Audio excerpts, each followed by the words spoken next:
really doesn't matter so much what you do, but if you're happy or not. A way that I look at it, which is really fun, I used to be a gamer. At the beginning, you're hustling, you have nothing. And then at the end of the game, you have everything. I like the growth and progress end. When I'm at the end of the game, I play it for a little while, but I'm not gonna go put in an additional 100 hours. Once you're at the end, you don't grasp it anymore. That's typically when you go on to the next game for the next challenge.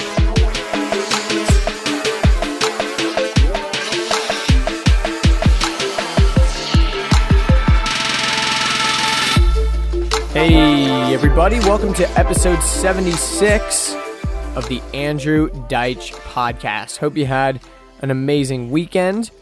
If this is your first time joining me here, thank you so much. It really means a lot to me that you decided to stop by here and give it a listen. I know there's a million other things you'd be listening to right now, but I know you made the right choice. But anyways, this show is all about having the most meaningful, raw, unfiltered conversations in person with the most fascinating people that I know. And I just love the idea of being able to sit down in the same space with someone and get deep. No distractions, no phones, no interruptions. Well, sometimes interruptions, but we can't always control that. And just talk about life, business, spirituality, fitness, traveling, you name it. Let's talk about it. No subject is off topic. There's no wrong answers. But with that being said, my guest today is Chaitin Maycott.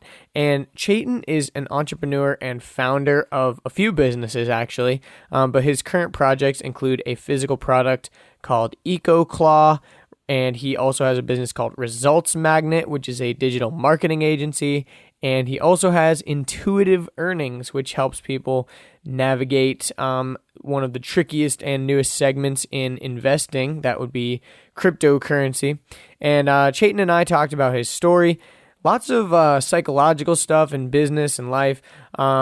This is a really fun episode. But also before we jump into it, just wanted to say that we recorded this on 2 separate days due to some issues that came up out of our control. So if we repeated ourselves, it's because we may have forgotten what we already talked about. But I couldn't find any situations where that really happened. But I did just want to be open and transparent about it. So without any further ado, please welcome my friend Chaitin Maycott. Chaitin, we're recording. What's up? Very nice. Well, cool, dude. Well, just to give people some context, we're chilling in my car right now, and this is an awesome podcast. Dude, I've actually done a couple car podcasts. We were talking about Austin Distal. Mm-hmm. I did a podcast with Austin Distal in my car. In this very car, right here. In this car? This very car. This is a very famous car. Man, he rocks a Tesla, so I don't know Honda versus Tesla. I know. Well, at the time, he didn't have a Tesla. So he was actually like episode 14, and I think this is episode 76. Wow, 76? So, that's almost my fraternity roster number. There we go. Except it was 374. So I always think of that 74 is kind of around that number. Then you just got to add the 3. Exactly. Very nice.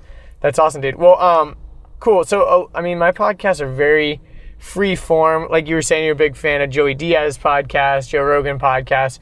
Very similar format. So, but I kind of like to kick things off just by letting you tell people like who you are, what you do, and all that kind of stuff. And by the way, I forgot to mention that we may have to pause the podcast for a second because we are waiting on somebody. Chaitin's car earlier, unfortunately, did not start, which kind of sucks.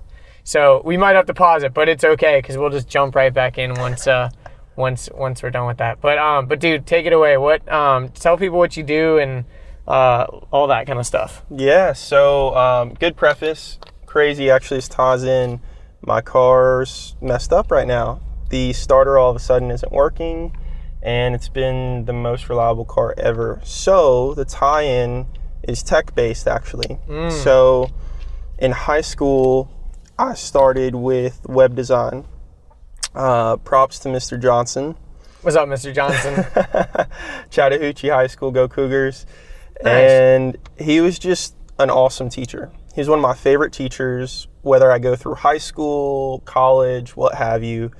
He was just very open. He taught us very well. He wanted us to learn and win and have a good time while doing it. So Even before him, my dad was an IT guy, tech guy.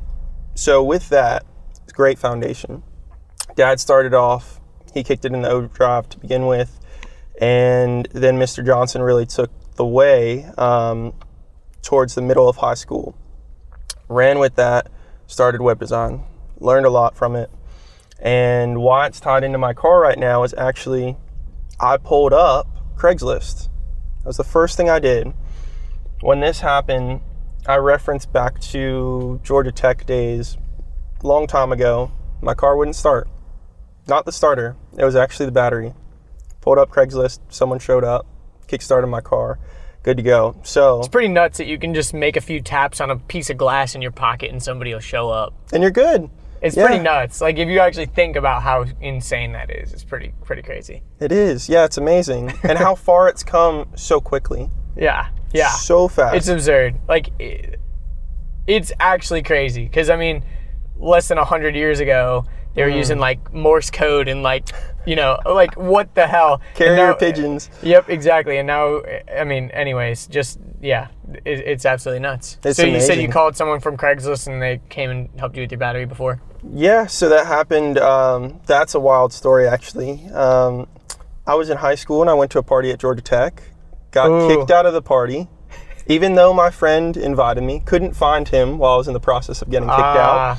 So ended up sleeping in my car. Was safe, smart, responsible, the whole deal. During the night, I kept the AC on. So that next morning when I wake up, what's my car doing? It's dead. Of course. So the whole moral of the story is not about how bad my car is from time to time or how I forget to turn it off. But the moral of the story is how tech has changed not just my life in a silly instance like this, but all of our lives. Of course. So between my dad back in the day, getting me into tech, getting me into computers, building the whole thing like that, Mr. Johnson then taking it to that next level on an academic level through high school, big influences that I've carried since then. That's cool. Wait, so Mr. Johnson was what teacher, what did he teach? He was web development. Nice. And he also did computer apps, but I didn't take him for computer apps. Nice. That's cool, man. I like when, you know, does he know that you really enjoyed his class and like he took it to heart? does. That's cool, man. I told him I'm going to buy him a dinner actually this year. And nice. I've yet to do that because he moved from Johns Creek area, Atlanta area, up to North Georgia. So you got to take a hike. Yeah. That's I got to cool, have though. an excuse. Maybe I'll go visit a client or something. I have to go do something. I'm with you, man. I like killing two birds with one stone as well. Like if I know I'm trying to like hang out with someone over in like Marietta or something, I'll try to hit up someone else over there too and like try to hang out with like a couple people. Smart. That's a good plan of attack. But anyways, so you said that's kind of what kickstarted your web development and all that kind of stuff. So where'd you go from there? So from there, after high school, I went directly to Kennesaw State. So I was an owl, graduated in 4 years, the whole deal. 4 years. 4 years. Impressive. Yeah, it's kind of crazy for a millennial. It really is, honestly. It's pretty rare these days. It's wild, and it's actually, I never failed a class. Wow. So I couldn't imagine for the people who do. I mean, life comes in the mix, whether it's relationships, money, jobs, whatever. Or just a freaking hard class. Yeah, academics. I mean, we've all been there, I think. I didn't say that I've never dropped a class. Let me put it that way. Yeah. Never failed a class. Never failed a class, not once. I see. But dropping classes may have happened. Yes, yeah, definitely dropping classes happened. Nice. So, yeah, it was 4 years. It was a lot of fun. I started to notice then that maybe I was a little bit different than the other people that I hung out with. Different how? I would say that there was something like an anxiousness to get on to the next level, to go do something, to make an impact. You had that. I think so. And I noticed that differentiation because a lot of my friends, even to this day, you ask them what they're doing, and they're doing their 5th, 6th, 7th year of college. Yeah. And that's just undergrad. Some are also going to get their grad degrees. Props to them. That's wonderful. Some of us have to go make a living and go make an impact more than stick in school for an extended amount of time, which is great. If that's what makes you happy, props to you. Yeah. School can be kind of like a security blanket though, you know? Like, because if you're, like for example, my friend Dre, she's a chiropractor now, and she, you know, had to go through tons of years of school, and she's like 29 now, but she like kind of just finished school like a couple years ago, which is like nuts to think about. You know, you're like quarter of the way through your life still in school, you know. It's kind of, you know, and Dre was actually one of my guests on the podcast too. She's really cool, but she made a post on Instagram kind of talking about how scary it was, like leaving school for the first time, because it's the first time in her life where school was not really the option, and now it's like, all right, now it's time to do the thing you've been studying all these years to do. True. And it can be pretty intimidating. Yeah, no, I get that. It's a big investment, not just financially. It's your time, it's your psyche, it's your passion, it's your what have you, and then that blanket is eventually removed, either for the better or for the worse. Yeah, you're naked. What's that one? Man, there's a quote, I think it's Warren Buffett. Ty Lopez always says this all the time. I was about to say Ty Lopez. When Warren the tide comes in. Yeah, right. Yeah, I think he's probably just taking that from a lot of other people. But in my TEDx talk about Warren Buffett, I mentioned... He always talks about his TEDx talk. Anyways, sorry, continue. He's got a plug, man. He's got a plug, dude. Here in my garage. Yep. Anyways, shout out Ty Lopez. Shout out Ty Lopez. He's good, man. He's making an impact. Yeah, he really is. I mean, people joke on him and say, you know, he rents this or he rents that, or he's a scam artist, whatever. He does some great stuff. He primes your mind, at least. Yeah, and the funny thing is, actually, I brought that exact point up in the podcast earlier today. I was talking about that because people automatically resort to envy, they resort to jealousy, and they resort to making up stories about you. Okay. Because they don't want to believe that there's something perhaps that you've figured out that they haven't figured out, and so they automatically assume that you're a fraud or that you're a you know, whatever, because, you know, they're looking at it in the wrong kind of view. I was going to say, this dude is like chilling right here. I don't know if this is your guy. He's parking awkwardly. I'm waiting for him to... He's pulling out the phone. Yeah, it seems like it could be. He's got a nice car. This might be our guy. I wonder if he ever has starter issues. He's an American with the Tahoe. But just to finish your thought, what were you saying about Warren Buffett? Oh, saying the tide, when the tide comes in, you see who's naked. And that could be a mixture of... that may not be the exact quote, but it's close enough where... when we had like the 2008 housing crisis and stuff like that, I think that there's a lot of reality. And I've seen this because I used to work as a consultant with executives. And when they would leave their jobs or they would get fired, then you would really see the true nature of what they really have in the bank, how long they could survive for, where they really belong, if their background is up to snuff to go somewhere else and add value. So that really applies to a lot of things, whether it's entrepreneurship. I think that there's a lot of faux entrepreneurship, or maybe entrepreneurship. Yep. There's definitely a lot of that. And you know what? It's sexy right now. Props to you for trying, at least. Props to you for trying. Yeah. Got to give you credit on that. But try to have some authenticity. And it's tough. I think we all fall for that. You know, you want to show some sort of success because you think that that's going to help you then maybe land more clients or have a better persona. You know, all these variables to then, if you fake it, you could eventually make it. I'm mixed about that. I really am. Yeah, well, fake it till you make it. I think people take it sometimes the wrong way with the fake it till you make it, because you shouldn't fake it in the way that you're being disingenuine, but you should fake it till you make it in the sense of like, be confident in yourself, even though you know you're not the best. You like you can still offer value. You know what I mean? Like, sure. Don't sell yourself short. Yeah, like you can position yourself as an expert without necessarily being an expert and still bring value to people. You know what I mean? Sure. Like, you probably know something that other people don't. So even though you might be faking it as like this guru or whatever, and you should never pretend to be something you're not, but like, you have to take the fake it till you make it as not being like a con artist or a scam artist, but more of the sense of like, you might not know everything, but just maybe not, you know, I guess don't put it on display like, hey, I don't know anything. Like, you should say like, yeah, I know what I'm doing here, even though you might be, it's like a duck, you know, smooth on the surface, but paddling like hell underneath.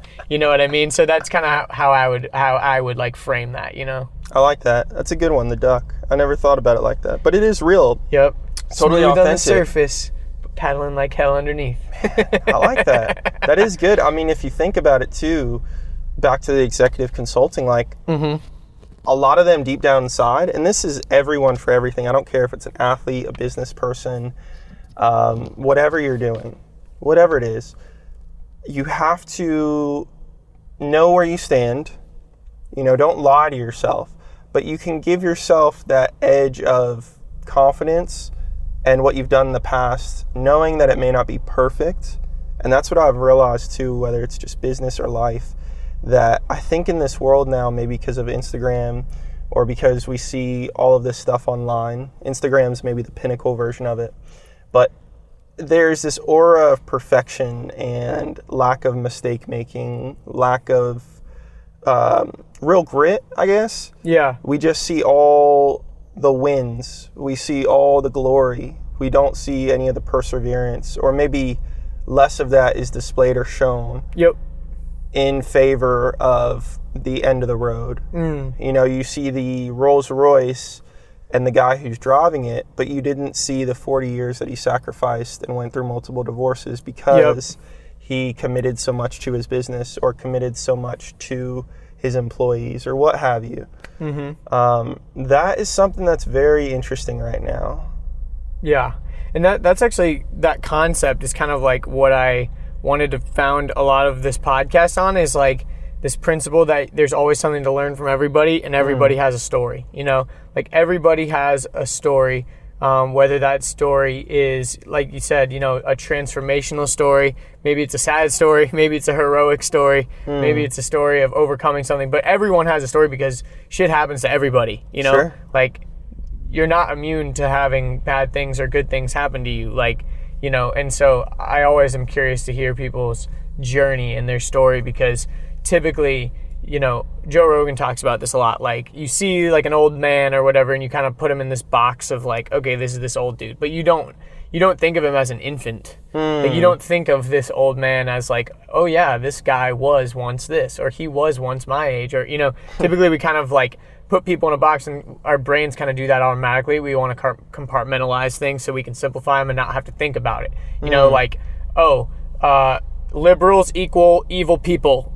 You know, like, okay, I'm putting that box around them, so now I can just put that in the back of my brain and not have to think of it. And every time I encounter someone who labels themselves as that, I can just like pull out that box and I know how to label them. But that's not really the case. Like, sure, there's plenty of people on, you know, obviously if we get political, like on the left, that are, you know, you could say they're quote unquote evil people, you know, or whatever, or they're ill-intentioned, but most of the time people don't have ill intentions. Most of the time people are just, they have a difference of opinion. Sure. You know, based on how you look at things, the lens you view the world in, you think that this way is right, or, you know, this way is right, or whatever, you know. And so I think that like you have to take everything on a case-by-case basis. Of course you can't always like, you know, dive deep into someone's story, but that's what I'm trying to do with this podcast, man. It's like, you know, let people tell their story and let people, and that's another thing that I didn't think about. Sorry, I'm kind of rambling here, but that's one thing I didn't think about when I started this podcast. Was one of the beautiful things about listening to a show like Joe Rogan's show or Joey Diaz's show, where they just talk to people,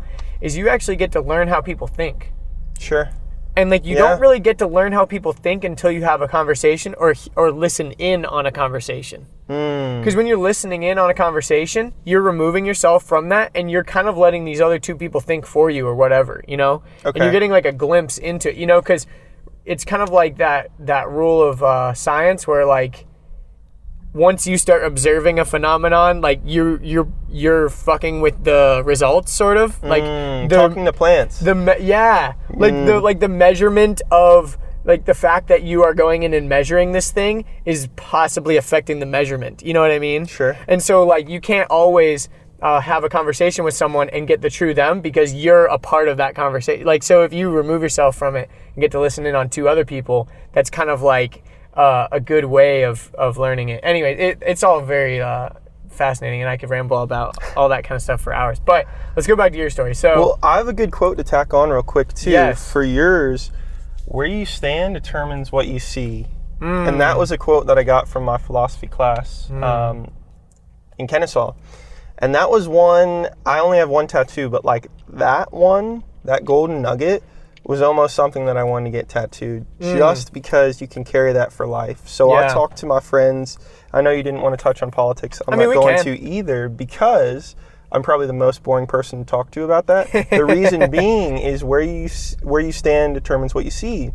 So the left and right, it's probably just based on where they grew up, what those people thought, what those people, their parents, their grandparents, etc. thought, the whole deal, and then where you are presently. So if you're wealthy, maybe you're leaning a little bit more towards the right. If you're struggling or hustling or trying to get by, maybe you're leaning a little bit more towards the left, just based on the fiscal policies or outlooks. Like you look at a guy like Trump, it's very hard to be like, ooh, Republican-wise, just based on the money. The guy has golden toilets and lives in a palace, and whether that palace is in New York, in D.C., in Florida, and then the places all throughout the world, who knows? But if you're someone who's just trying to get by and you're looking at that, you're probably going to be like, man, I can't even get a meal in. So I think that where you stand determines what you see is so powerful. And whether it's political, health, anything really, that one is so powerful to me. And I've carried that for a long time because I'm very neutral with a lot of these subjects because I'm with you. I understand where you're coming from. If that's your situation or that's your background or your ethnicity or your religion or whatever, like maybe I don't personally agree with it, but that doesn't matter. That's irrelevant because I can't win with you. That's what you have. That's your foundation. Yep. Who am I to say that's right, wrong, and different? I have a certain foundation, and that helps me really kind of guide my life. But if I grew up, this is a religious one, if I grew up in Asia, would I say, oh yeah, I pray to God every day? I don't know. Would it be the same God as people say here? Yeah. You talk to someone here in the South and they're like, yeah, I'm religious. You know, talk to God. I talk to God. I talk to God every day. You have someone from, let's say, Russia. They're like, well, which God? Or, you could use somewhere more outlandish, let's say India. Like, God, what about the other gods? Which God are you referencing? Stuff like that. Yeah. Who am I to say? I don't know. No one knows, to be quite frank. As much as they tell you or try to be some guru or spiritual healer, what have you, if someone tells you they know, I would probably recommend just walk away. Yeah, exactly. Away. Or run away. Yeah, I think anyone who tells you they know for a fact, that's always kind of a scary thing. But yeah, I was gonna say, man. So to go back to your story, you're saying you're in Kennesaw, right? You're at Kennesaw, and you graduated. Some of your friends are still kind of sticking around, but you went on to pursue other things. So what was it that you did? Yeah, so I immediately went into sales. Nice. Which is kind of what I've always done. To tack back on from earlier. So first real job was working at Kroger, which was actually really, really cool. This one? No. Funny enough, yeah. Oddly, we're back at a Kroger. At a Kroger, man. I can't leave the Kroger Dude, life. it's like spiritual, man. It's like a connection, bro. If I was rich, drawing you back. It would always be a Whole Foods, but I'm not yet rich. I'm working on that part. Hey, it's okay. Dude, Kroger's got some quality stuff. They do, and what's funny too is they're trying to catch up with the Whole Foods of the world. They're doing hot bar stuff. Yep. Froyo, the whole deal. So shout out Kroger. Shout out Kroger. Just look, you just got to get the prices down a little bit. I feel like, cause have you ever been to Aldi? Yeah. Dude, Aldi's produce prices are insane. They just shit on Kroger's prices. You can get a whole thing of spinach for $2 or $1. You're paying $5 at Kroger. Come on, Kroger. Gotta step your game up a little bit. No, I'm just messing with funny. You. I just went to Kroger, but see, the thing about Kroger that's convenient, it's open 24 hours. True. Some are. So the other night, it's 10 o'clock, I needed some spinach. I was like, I should go to Aldi. But I didn't have that option. Had to go to Kroger. So maybe that's why there's a premium price. Convenience. Yeah, go to any convenience store. I can guarantee you're going to pay a lot more than you would even at the Kroger, which is a convenience factor. Yep. That's crazy. Yeah, so funny thing, though, is with Kroger, I learned a lot there. So I always knew that I was going to go to college. I just had that planned. I knew that was part of it. Yeah. Was that out of your own thinking, or was it kind of following the crowd, or was it your parents? Or it was a mix of all of it. Yeah. You know, I mean, yeah. It was something that I aspired to and that my parents expect and my family expected, and then the crowd was just naturally doing. Yep. Especially by me in Johns Creek. I mean, a lot of these kids were very wealthy. Yeah, for people listening that aren't in Georgia or whatever, Johns Creek is like probably one of the wealthiest areas. I think it was at one point like one of the wealthiest areas in the whole country. Oh wow. Like as far as income per capita, it was pretty high. And there's a lot of like, you know, it's just like it's just a wealthy area, but not to say that there isn't lower income areas in Johns Creek, but as far as like a per capita, the income is pretty high. So a lot of people that go to Johns Creek or Chattahoochee or whatever, the high schools around there, a lot of them are going to college simply because it's a very feasible option. Like their parents are paying, or they got the Hope Scholarship or whatever, and so, right? I mean, keeping up with the Joneses too. I mean, I even saw that. Definitely keeping up with the Joneses. There was like lifted trucks, right? You would see one guy. I remember there's two people in particular that I'm thinking of. That one showed up with a lifted truck, and as you all know, whether it's the diesel cost, gas cost, the lifting, the vehicle itself, the insurance, whatever, costs a lot. So one showed up with one, and maybe a week or two later, his buddy, and not just them as friends, but their parents are friends, got him another one that was like a one-up, like a unique, never seen it before, awesome. A custom. It was crazy. They actually imported it from another state. So crazy. And I was wondering about that, if that was actually just a random occurrence, or if that was the parents trying to one-up each other. And that goes with the schools as well. You know, are you going to a prestigious university? Are you going to a public school, you know, something that you can just go get basic education, you know, knock out your cores, and then you go to a 4U university? Yep. I don't know, but I feel like there was a lot of one-upping each other, whether it was the students or their parents or the mix of both. It's a combination, I think, because it's also this, like, legacy. Like I cannot tell you how many like douchey parents are always talking about the school that they went to or the school their kid is going to. Like it's like some badge of honor, and it's kind of gross when you really think about it. Like it's like, dude, stop talking about shit you did when you were 20. You're like 55. Why are you still talking about Auburn like it's the you know, like it's cool to be proud of that kind of stuff, and I have nothing against it. But when it comes up in like every single conversation you have, it's like, all right, dude, like kind of like simmer down. Yeah. like have you not done anything cool since then? Like has nothing cool happened since then? That like I don't know. That's just me. That's just me. Well, and what's funny too is the whole thing with college and like knowing that I was different. Like all my buddies were going crazy and drinking and getting wild. Yeah, and you were in a fraternity, right? Yeah, Chi? I had some of that, but I even went to Kennesaw partially because it was close to Atlanta and my other friends. I knew that if I went to a small town school, you know, like a UGA, Georgia Southern, what have you, GCSU, it wouldn't be for me. GCSUs of the world, I would get bored so quick, because to me, one night a week, maybe 2 nights a week, you hang out, you have some fun, and then it's just a total waste of time in my perspective. And I would get bored. Like some people love going to a bar by themselves, drinking, talking to the bartender, talking to their neighbors. For me, that's like sounds like a nightmare.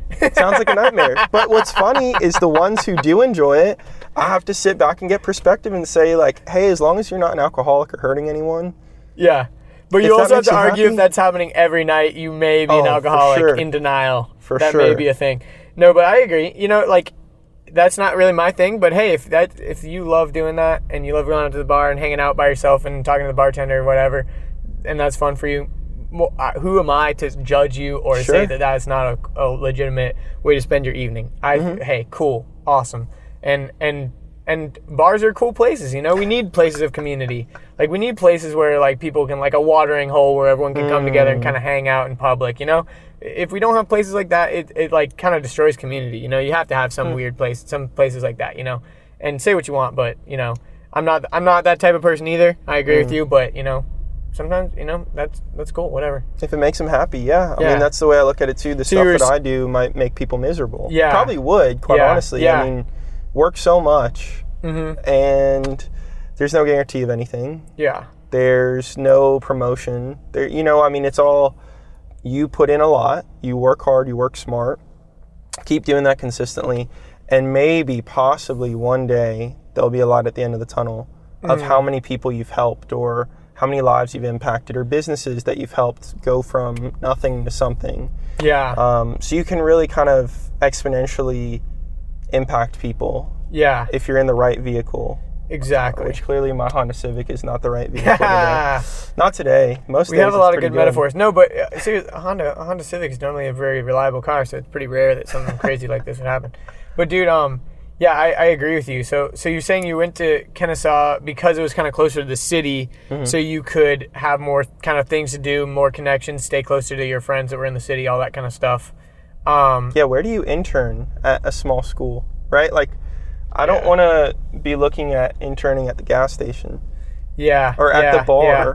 Well, a lot of people like for example, like if you like at GCSU, I know a lot of people intern at the hospital if they're like in nursing school or whatever. But you're right. Like, where do you? Yeah, and especially if you're going into like business or whatever, like Atlanta is like it's a good place to be. It's the hub. Yeah. And not to say that there isn't opportunities anywhere else, but it's just the hub. That's just what happens when there's a big city. There's lots of opportunities. So that's cool, man. So what was your major? So major was communication, and then minored in marketing. Nice. And I think that was really cool because I got the verbal communication and then the physical communication. That is so important. And then on top of that, there's the marketing arm where you can figure out how to get in front of people, right? So if you handle the communication, you're good when you're with people. Yep. If you handle the marketing, you can get in front of people. Yeah. Yeah.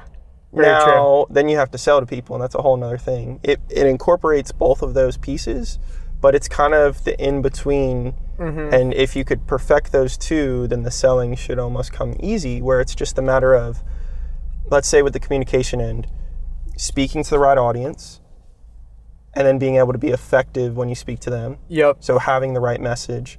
And with the marketing, it's physically getting in front of those people. So whether it's Google AdWords, whether it's Facebook, Instagram, what have you.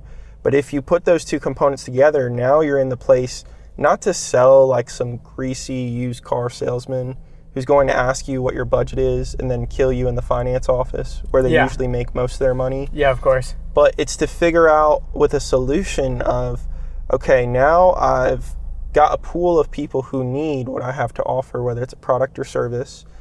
And now let me figure out which ones I can make a living from. So do what I'm doing profitably and also add value to them where they should be thanking me for the sticker tag or what have you, because I'm adding X amount more than what I'm asking for. Yep, the ROI is greater.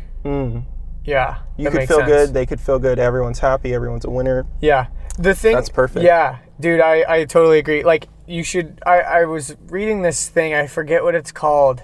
It's called Kekich's Credo or something like that. Have you ever heard of that before? No. It's this dude named David Kekich or something like that. And he wrote this thing, it was like his credo or like his rules to live by. And it was like, it's like 100 rules that he came up. I don't remember why he's like important, but he was some famous like business dude. And he has like 100 rules to like live by in business and life and stuff. And it's really insightful, like really good stuff. But one of the rules was you should never enter into an agreement where both parties do not benefit. And then the sub bullet underneath that was, but not all agreements will be 50-50. In fact, none will be. Okay. There's always going to be someone that receives more value or someone that receives less, but you should never enter an agreement where it's like a slave and master situation where there's nothing to benefit from one side and all of the benefit from the other side. Okay. So like I totally agree, like you were saying, you should find who are my target market that I can make a living from, but at the same time not be ripping them off and not be sucking them dry as far as their money. You want to find a client that can comfortably work with you and also provide value, Well, and it's a long-term thing too. It's great to have some quick fun money. Like, I think if we're all honest, it's cool to get like a fat check and be able to go out, get a steak, or if you're vegan, get a carrot, whatever. Like a really nice carrot though. It might be from Whole Foods. Maybe it's from Kroger. I don't know. But like a really good, sizable carrot that will fill up your stomach. God damn. Right? I mean, that was funny. You got to have a good carrot every once in a while. Shout out to carrots. Shout out carrots. Carrot Top, all of them. Love comedy. So yeah, that would be my thought, is like, you got to get those wins every once in a while, but hopefully your clients or the people you're helping are getting those wins too, where everyone is just happy. Everyone can smile. I will say this, I had a conversation with my friend last night about this, but there are going to be times where you may undersell yourself. Right? I mean, that's a thing, like, totally. It's tough for someone who cares, because there are instances where you said earlier, maybe you're like the duck. Totally have been in those instances before, where deep down inside I'm like, ooh, there's that one little thing I don't know 100%, but that shouldn't discredit me at large, because I can help 98% of the way and be all good. So it's really, really tricky, and to really just kind of cap that point off, there's so much time, effort, blood, sweat, tears, what have you, that go into things. Don't sell yourself short. Don't rip people off, like we were saying, because you don't want to be the Wolf of Wall Street. Yeah, I don't exactly. think, I just don't think that that's, you got to be able to go to sleep at night. Yeah, for sure. So if you're a crazy person, you could still go to sleep while messing with people. Yeah, it's just not a good place to be in, but I think most of us do need to go to sleep at night. Yeah. And do have a conscience. For sure. So at the end of the day, you can go make a living, and make a good living. I don't think you need the gold Bugatti, but that's me. Other people clearly do. But just add value, treat people well, and think long-term rather than let me get the short-term buck. Yeah, because for sure. You're going to win, and they're going to win long-term versus short-siding each other, and then you get a quick bang, and then everyone loses. There we go. Well, we'll be right back after these sponsors. I think his guy is here, so we're gonna pause it. Honda's our sponsor. Honda's our sponsor today. We'll be right back, and we'll pause it, and we'll be back in a sec. All right, see you guys. We'll be right back. Pipe it up. We are piped up. We're back again. So for people listening, you don't really know the difference, but we decided because of the car drama that we just postponed it. We said, hey, you know what? We got like a good 30 minutes of podcasting. Let's put a hold on this. Let's deal with the car situation, and we'll pick it back up on a later date. So here we are. We made it. It's Valentine's Day. Oh, so very romantic. You could say that this is my Valentine's date, because I don't have another one. So our Valentine's dates are work. That's the truth of an entrepreneur. There we go. Of a hustler, it's work. Work. Exactly. All right, cool, man. Well, to be honest, we were talking about where we left off. So if people listening to this, they're like, well, what the heck happened? But cliffhanger. Yeah, cliffhanger. Car cliffhanger. Yes, the car was hanging off a cliff. I don't have a Tesla. If I did, there'd be no car cliffhanger. Elon I don't Musk. know about that. There's been some problems with Teslas, but anyway, so we were kind of talking about how you finished college. You some of your friends, you said that they were kind of going that 5-year, 6-year, 7-year track, but you finished in 4 years, and then So tell us what transpired after you left college. Cool. So funny tie-in, by the way. Someone else who was on your show is a friend of mine from college. Yes. And was actually in a documentary that I did before leaving college, and that documentary was a big staple for me.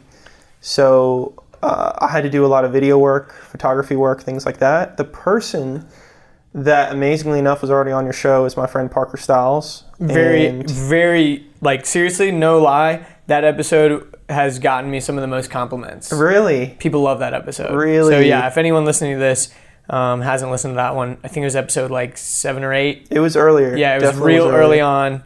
And that one, still to this day, people give me lots of compliments on that episode. So that's awesome. Yeah, Parker is... He was in your fraternity? Yep, he's in my fraternity. But he is great with that stuff. He has the personality type where he can be very upfront. and tell you why he's doing X, Y, and Z and give you the full story. I think he's a pretty open book. So yeah, just funny tie in there. It's a small world. Yeah. I realize that with networking, you start to see the same people around at events. And if you're at the right events, that's a good sign. Just curious. So me and Parker met when we were like doing like the VEMA stuff back in the day. Were you involved in that at all, or like not really? I was on the sidelines, watching. But I was gonna say you definitely knew what was up, probably. I did. Okay. I was probably one of the more critical people of that movement, but so much that you guys learned, whether it was the networking or the sales. I was more on the end of being curious about MLMs. Yeah, of course. And all that goes into it. Because to me, you're a recruiter at that point. Yeah. And that's hard work. And it's very fascinating work. Yeah, yeah. And I've talked if you're a fan of the podcast, you've listened to a lot of episodes, I've referenced that company in that time in my life a decent bit because learned a lot, and it's a very interesting time, but we don't really need to get into all that because it doesn't pertain to you necessarily, but I was just curious if you were involved in that because I knew Parker was pretty heavy into that stuff at the time. But anyways, tell us about the documentary because that's pretty interesting. So you said you did a documentary, and that was while you're still in college, and that was like pretty instrumental? Yeah, so I was still in college. It was called Millennial Monopoly, and really the actual beginning of it, what we thought of before we started doing the production. In the pre-production, we were looking at a few different things. People who went and did the traditional route. So you go to high school, get good grades. You go to college, you get good grades. Maybe you go to grad school. Maybe you go right into the workforce. And you keep on climbing the ladder of life. You know, you do well in the beginning. You play sports, you're in clubs, whatever, you're a leader. And then you keep on climbing that ladder academically, connecting with people, networking. And I was curious if that's the end all be all. Didn't know the answer to that. To this day, I still don't know the answer to that. I think what I got closer to with that documentary, because we contrasted that with someone like Parker, who was actually in the documentary, who is more entrepreneurial minded and not so traditional. Meaning this is someone, Parker went to college. He was a friend of mine and we knew each other from college. But after college, very quickly, he removed himself from that corporate ladder and was very intentional about it. Yeah, for sure. I wanted to compare and contrast that. And I think what I learned... So he was in the documentary after he left college, right? So you were still in school because he's a few years older than us? Correct. Yeah, because he's like 28 now or something like that? Probably just around there. Yeah, 27, 28. Few extra years than us, but... Because how old are you? 24. 24? Cool. Yeah, I'm 23, turning 24 in May. We're babies. Yeah, yeah. But we got the whole world ahead of us. That's what's cool. Everyone says we're babies, but we're on a mission. Exactly. So but anyway, sorry to distract from the story. So Parker was in the documentary and you had him on because he had kind of deviated from that corporate path that he was on and was pursuing more entrepreneurial stuff. Yeah, he did. And what was amazing is he was a leader. He was someone that was able to get stuff done and very, very dedicated to whatever he did. So I know he could have excelled doing the traditional route, but he intentionally chose a different path for better or worse. And so far it seems it's been going pretty well for him. Yeah, definitely. That was just something that got me, where it was like, okay, he took a chance. Everyone comes from different life circumstances, whether it's capital or whether it's your knowledge base or ability to learn, adapt. But I compared and contrasted that with the help of my marketing professor, who was very, very coveted in what he did, highly educated, very wise, an older man, so he had experience. And he was kind of the middleman between a family friend who has her master's degree and is a special education teacher. So where education, climbing the ladder, so to speak, meets a passion. And then we have Parker on the other end, who was educated. He didn't go for a master's or an MBA. He may in the future. He may get his PhD one day, who knows. But so far it seems like he got his college degree and put equity into himself and took a risk. So far it looks like it's panned out. Definitely. And it was just a very interesting contrast. And what I learned, it's funny because it actually comes around to something that maybe not be so financially focused at the end of the documentary, was really happiness. and I think there are influencers like Gary Vaynerchuk who say this, it really doesn't matter so much what you do, but if you're happy or not. The interesting thing I think is down the line, you have to make sure those around you are happy as well. But the interesting thing, sorry to cut you off, the interesting thing that I've been hearing more and more and more, and I actually did a podcast with this dude named Tommy Breedlove recently. Great name. And yeah, great name. Great name. And I think I might have mentioned him earlier when we were talking, but now it's a different day, so I can't remember. But anyways, one thing he brought up was that part of happiness isn't just like achieving like monetary success, because there's like lottery winners that like are depressed. There's people that are like trust fund babies that have a lot of money, but they're like, they don't have like, obviously the happiness part. You would argue sometimes it's just like having the freedom, but you also have to find a life of meaning somehow. And I think that like being able to cultivate like a company or a business or something that like holds true to some sort of deeper meaning or responsibility for yourself, that's kind of what also can cultivate the happiness, as well as just like pursuing financial freedom for the sake of, whatever. No, I agree. I mean, it's pretty interesting. A way that I look at it, which is really fun, I used to be a gamer. I haven't really gamed too much recently because I'm so busy. What types of games? Grand Theft Auto, Madden, love the Hitman series, Call of Duty. I think most gamers have played with. Yeah, of course. For at least a few hundred hours. Little COD action. Some headshots, some camping. Yes. So been there, done that. This is actually a really cool thing. So Grand Theft Auto, at the beginning you're hustling, you have nothing. It's pretty much an RPG. Yeah. A role-playing game for those who don't know. Yeah, the TLA, 3-letter acronym. We are giving you the wisdom now. Yeah, exactly. Role-playing. So you start with nothing, and then at the end of the game, you have everything. For me, I like the growth and progress end, and that is super cool to me. When I'm at the end of the game, I play it for a little while, but I'm not going to go put in an additional 100 hours or 50 hours or 20 hours. That was up on the front end. Yeah. When it was fun and you're chasing the high. For me, and a lot of people I've spoken to have that same kind of idea, once you're at the end, you don't grasp it anymore. That's typically when you go on to the next game for the next challenge. Yeah, it's that like, okay, so cool, I've got this open world I can screw around with, and I can fly my little helicopter, and I've got all the guns, and I've got all the toys and all that, but like, it's more fun the climb of it, getting to all that point. Yeah, the walkthroughs, awesome. the looking on YouTube to figure out how to beat that boss or complete the mission or whatever it is, talking to your friends, trying to figure it out. Yeah. And that was like a weird kind of nerd's way, tech way, again, revolving around the tech, to look at life. Yeah. And to look and understand those people who have the trust funds, who have the lotto winnings, whatever. That was something to me, and no one even pointed that out to me. That was just me kind of doing a revolution looking at that because I like games, and I really could grasp that concept and looking at life as that, because I know people who do have trust funds. I know people who are very wealthy, and those are some of the people that you hear in Starbucks complaining.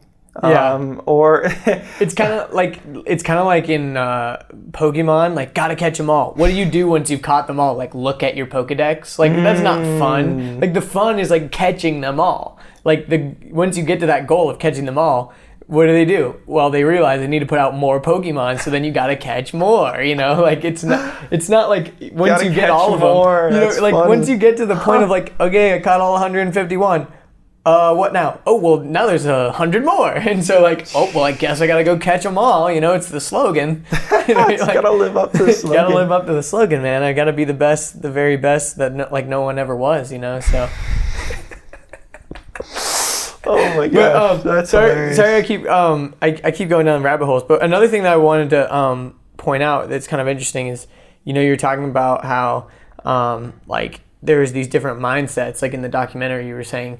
And one thing that I've heard, I think it was from Jim Rohn, maybe, and he was saying that I could be wrong about who I'm quoting here, but he said like lower class typically focuses on and puts their energy towards acquiring things. So, who's got the dopest rims on their car, who's got the sickest clothes, who's got the cool hat, who's got, because when you, like, and obviously I'm putting generalizations, but like low class individuals, a lot of times, living paycheck to paycheck because they're spending all their money on these things. Middle class typically spends a lot of money and time on acquiring accolades and recognitions. So getting a degree, getting a PhD, having the illusion of success, but not even necessarily having it. Like they might be working paycheck to paycheck too. Sure. They're also, but it's all about like maintaining this like, facade almost, right? Yeah, like how many trophies do I have on my wall? How many plaques do I have on the wall? How many awards? How much recognition do I have?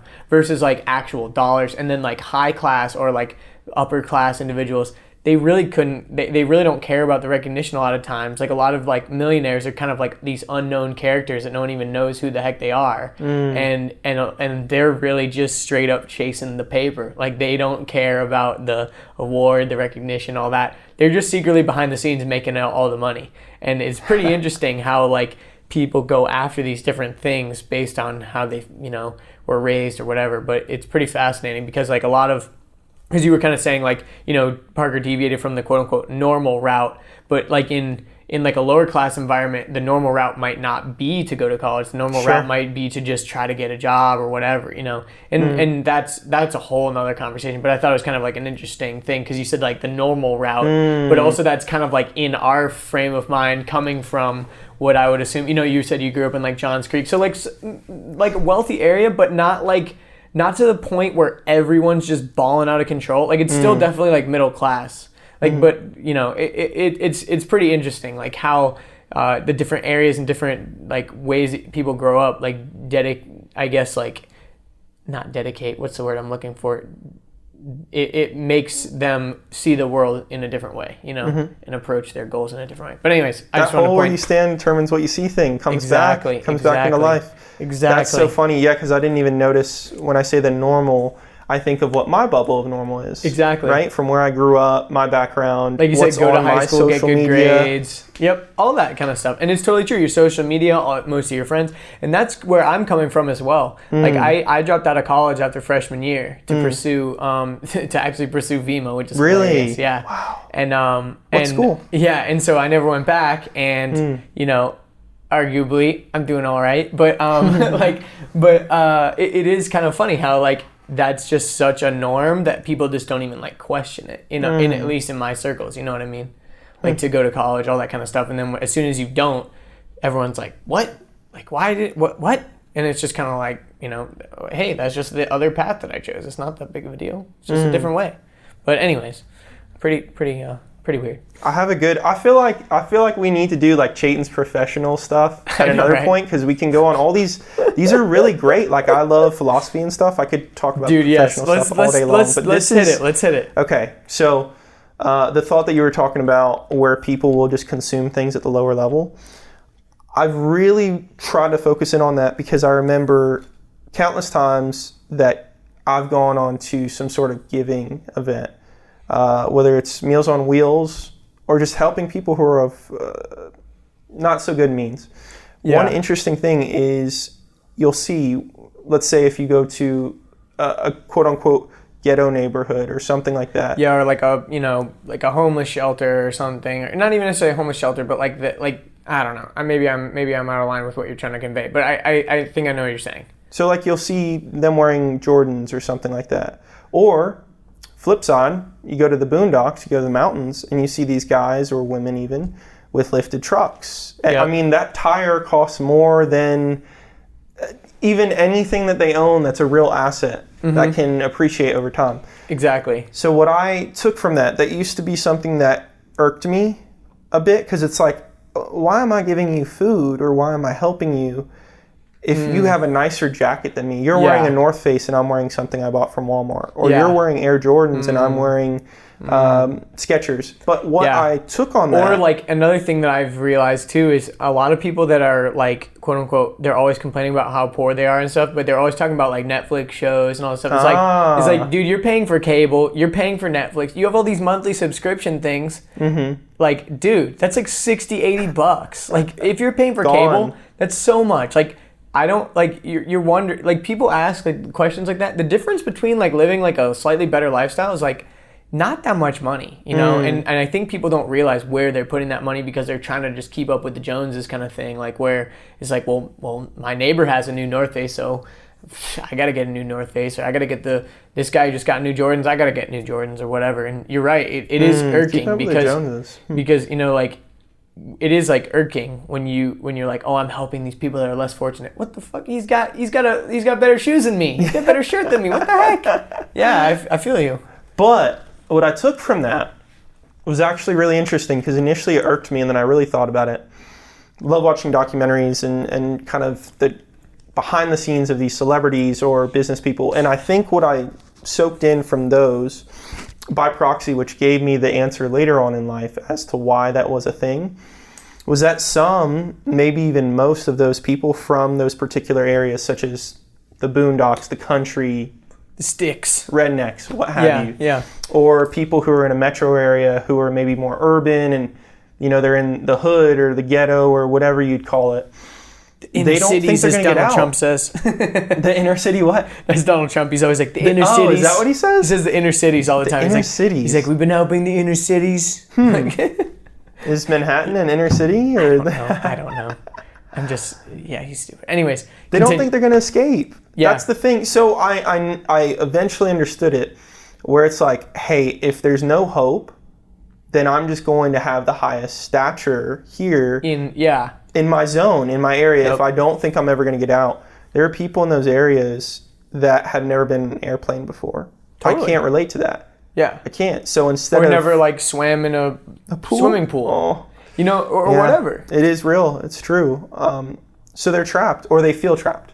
Not that they're actually trapped, but they feel as if, so they are. Yeah, and it's not even necessarily sometimes, like, I can't 100% speak to this because I'm not, I didn't grow up in this, but just from what I've gathered and what I've heard and all this kind of stuff, sometimes it's not even a matter of, like, trying to escape that. It's like, that is their reality, and so escaping it doesn't even seem like a thing that not even is, like, not possible, but it's also something that's just, like, not done. Like, this is who I am, and this is where I live, and this is my bubble, and there's, like, that's not that. Even that there's not, and that's that. It's period, not even, right? Yeah, exactly. It's like, there isn't, like, I'm not even trying to escape. It's just like, this is my reality. Kind of like in prisons, there's like a hierarchy in prison, and a lot of times, like, statistically, if you go into prison and you get back out, like 9 times out of 10, you're going right back in, because there's almost this like weird, you've been adapted to that world so much that going and being in prison just seems like another reality. Yeah, I mean, what do you come out of prison with, right? Like, that's the hardest part. Mm-hmm. Now you have a record. You don't have clothes on your back, or maybe you have very few. Yeah. You probably have nothing in your wallet. I mean, that's the challenge. Unless you've got family that's really going to help you get back on your feet, it's rough. It is. And who wants to help the person who just got convicted of X, Y, and Z? Yeah. God knows what it could be. And, like, if let's say you're in jail for, like, non-violent drug charges or something, you're probably, like, selling drugs. Mm-hmm. And that was how you made money beforehand, and that's how you know how to make money. So what are you going to do? You're probably just going to go right back into that world. Not like, sell shoes, Gary Vaynerchuk. Yeah, exactly. That is funny, though. Exactly. That's an option. That's just hilarious to think, going from selling dope to selling shoes or flipping, I don't know, little Matchbox cars. It's an option. It's just so funny to think that people would do that, but it is a reality. Like, go apply that. I think for people who don't have a degree, or people who don't think they have a future or whatnot, like, go sell. Mm-hmm. Go sell. Like, you can go do a million different things. Also, I think not having a degree is kind of a mindset issue too. Like, for me personally, I don't have a degree, but if I was going out to approach a new job or something, I wouldn't even, like, bring it up unless they brought it up. You know what I mean? And, like, a lot of like positions I would be looking at anyways wouldn't be like a high-rise, like, analyst position or something like that. Like, working in a cubicle. I'd be looking for something totally different. But, is that by choice, or you're limiting yourself to that? I wouldn't want to work in an environment like that, to be honest. Like, I'd be looking for more of, like, a startup type of environment. And I know now more than ever, people are hiring on soft skills. Like, sure. Like, a lot of times now, part of an interview session is going to hang out with the staff and seeing if you mesh well with everybody. And then everybody kind of has, like, a consensus, like, hey, do you think this guy can work with us? You know what I mean? Like, I think that's a great way, because a lot of times you get like a new hire and he sucks. Like, he's mean, or, you don't mesh with him very well. And that can be unfortunate. But like for me, like I tend to think that I'm a pretty likable guy, and, and I've also created these other things. Like rather than saying like, yeah, well, starting off, well, yeah, I know I don't have a degree, but like I wouldn't start off with saying any of this kind of stuff. I would show them like other things that I've done. I would show them my previous work experience. I would show them like things that I've done, things I've created. Like you can even just see my work ethic with my podcast or whatever. That just cost me time. You know what I mean? Like, yeah, I put in some like financial investment, very minimal, but like stuff like that. I think people limit themselves with like not having the degree. They come out and they're like, oh, I don't even have a college degree, I can't get anything. But it's like, that's not entirely true. But coming from like a prisoner mentality, that's just a whole nother level. Yeah. Well, and what if you adopt it too? Like leading with, right? Leading with, I know I don't have a degree, but this is why you should consider me. Or, I know my record doesn't look so clean, but this is why you should employ me. It's tough. And it goes back to what we had talked about in the last session, which is kind of, we are our biggest critic, I think, most of the time, as people who are, somewhat conscious of things that we're doing and where we want to go.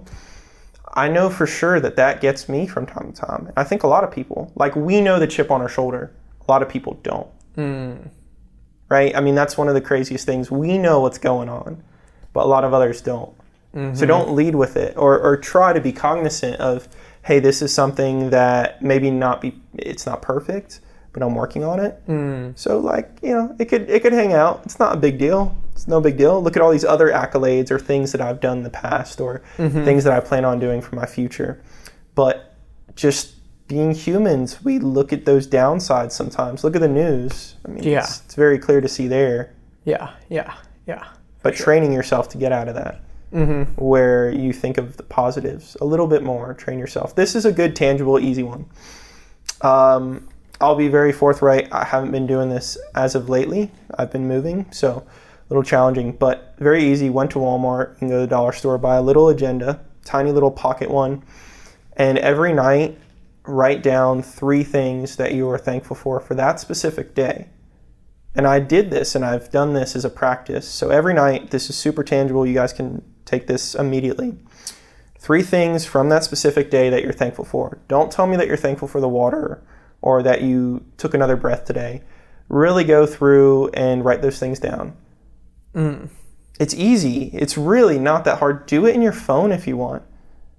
I like the physical notebook because at the end of each week, I go back and I look at those things. So it's like, oh, it's Sunday. Let me recharge on those positive things that happened over the week. To then go into this new week with a positive outlook, a smile.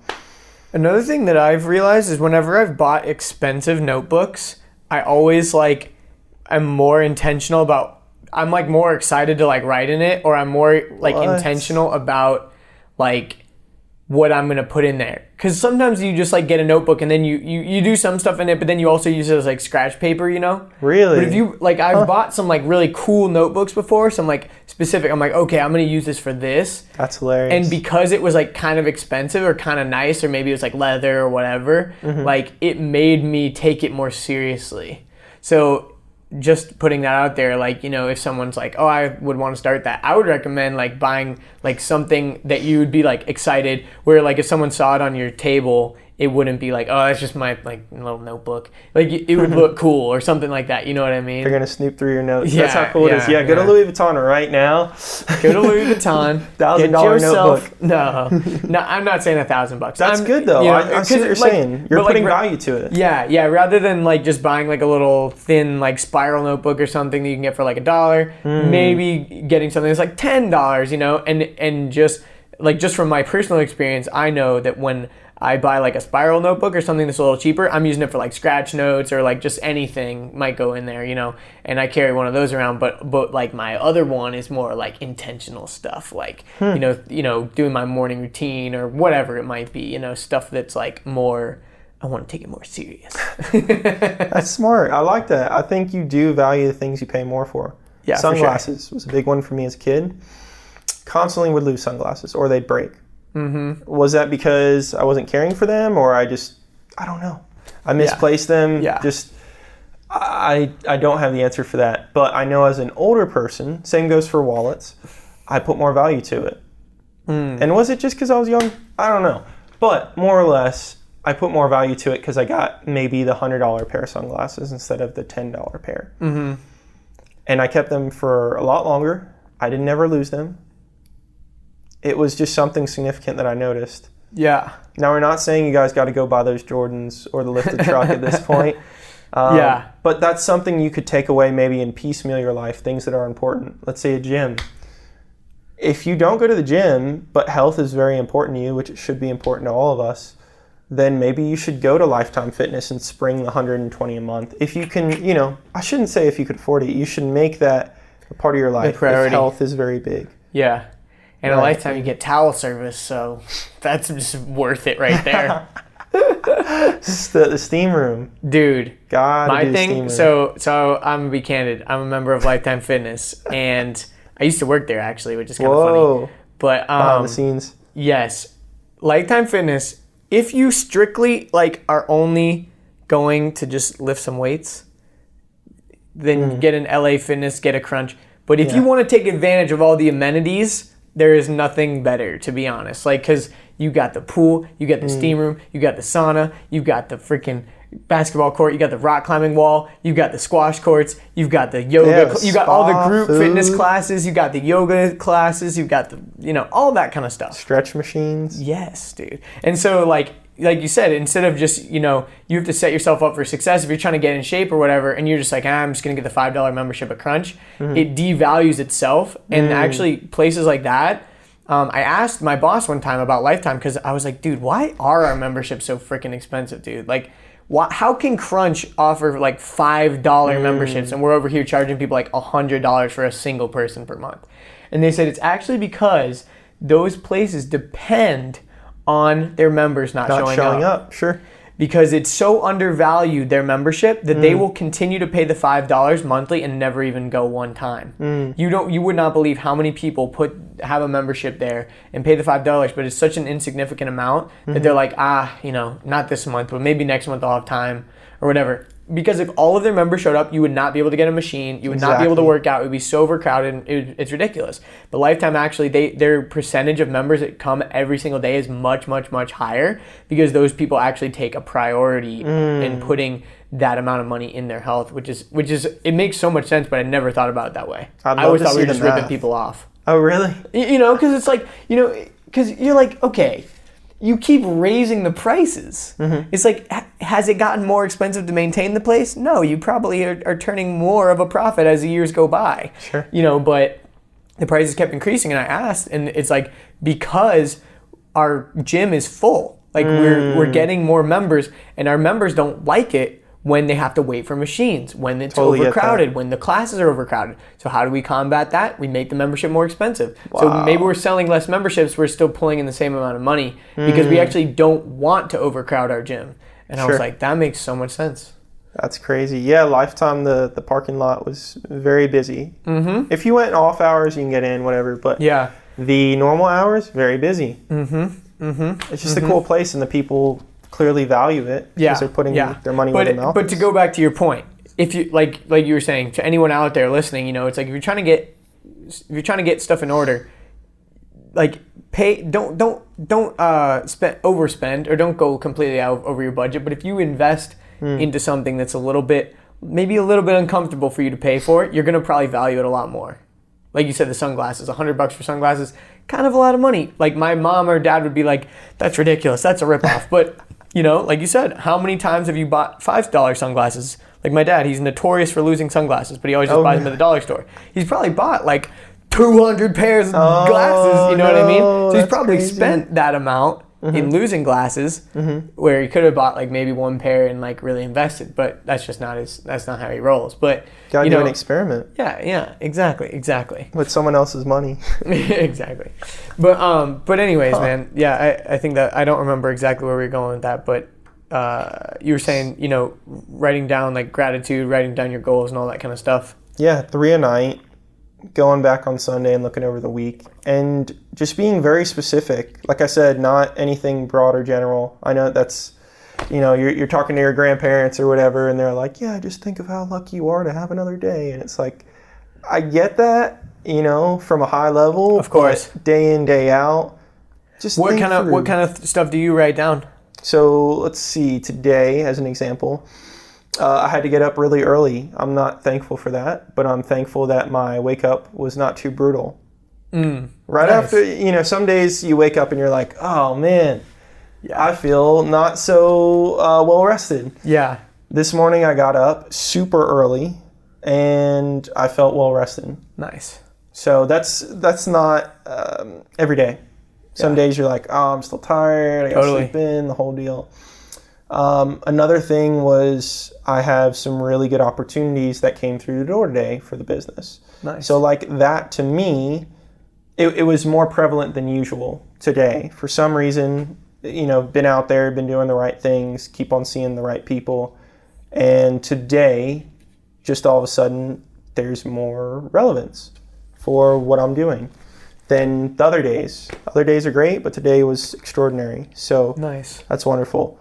I guess the third one, if I'm just going to go up to today's point, is that I was able to coordinate this podcast time with you, and we were able to allocate time and meet up, and it was all good. Nice. So that works out. Like, that's really hard sometimes, but this worked out really well. To pinpoint what you're grateful for. Yeah.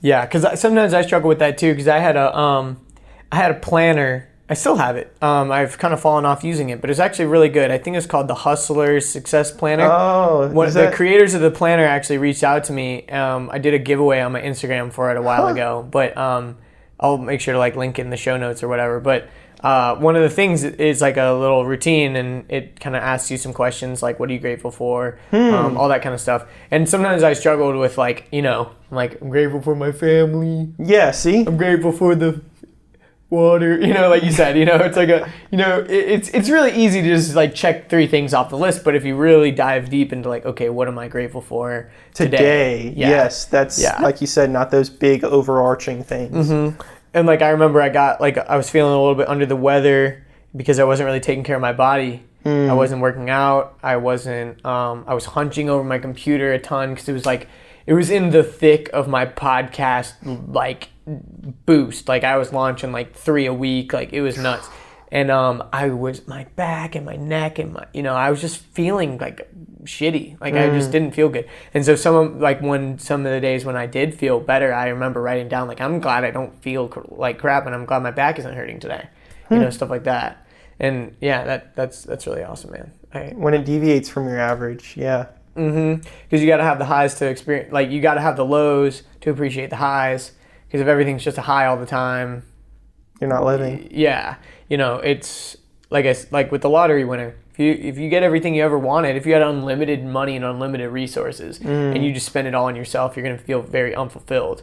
But if you're able to use that money to somehow make an impact or do something meaningful for the world, that would, I'm sure, be an immense responsibility. If you had unlimited money, that's amazing. You bet your ass you better be doing something amazing for the world. And if you were just spending it all on yourself, you're gonna feel oh yeah, chase happiness. It's okay, I've done everything, and I'm sitting on a beach and I'm crying because I feel very unfulfilled. Whatever it might be. I've done I've experienced everything that I want to, and I still don't feel fulfilled, At the end of the video game. Exactly. Got everything. I think they're Dan Bilzerian. Yeah. And not to say that he seems very happy. Yeah. I don't know him personally. I don't know what's going on behind closed doors, but that's Did you listen to the podcast that he did with Joe Rogan? I did. Yeah. It's really funny because I actually brought that up on my podcast with Tommy Breedlove. We were talking about that. Yes. Literally, we were talking about it. And it's interesting that you brought that up. But anyways, continue. Yeah, no, I mean, it's just funny. I think that he's the epitome of that end-all, be-all kind of at the end of the video game. The life looks cool. I just don't know really deep down if he's super happy these days or fulfilled these days, because it seems like he's constantly on another trip. He's constantly with a new woman, holding a different gun with a different vehicle. That is cool. Love that. I think that's awesome. I'm just curious. I don't know. Should you settle down? Your goals should always evolve. Goals naturally evolve.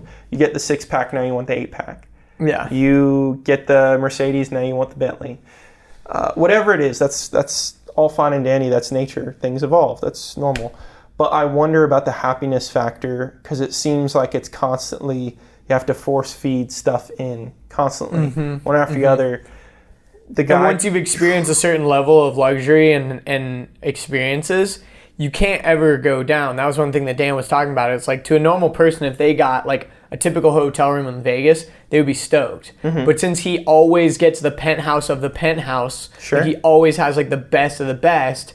If, like, for example, he goes to the hotel and they're like, oh, sorry, the penthouse is taken, but we're going to offer you this room, he'd be like, what the fuck? Like, this sucks. You know, but whereas like a normal person, their threshold is like normal life. And so experiencing a little bit of luxury is like fun, you know. But to him, it's like he's in it so deep that anything less than the best is it sucks. Doesn't that seem miserable? It does seem miserable. No, and that's the thing. That's the constant struggle of that lifestyle, is like, at what point do you know, how do you, what do you strive for? What do you go for? You know, like Ty Lopez kind of level. It's like, you've driven the best cars, you've had, and you have the ladies, you got the house, you got, you know, all whatever.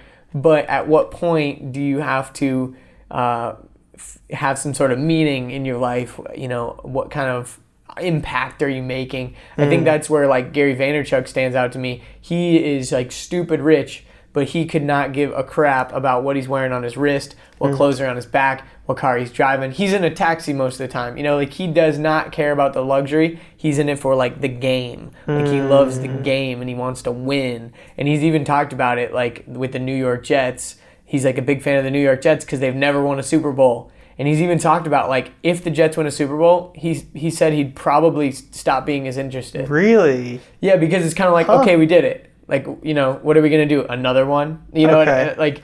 And he's talked about that. It's really fascinating.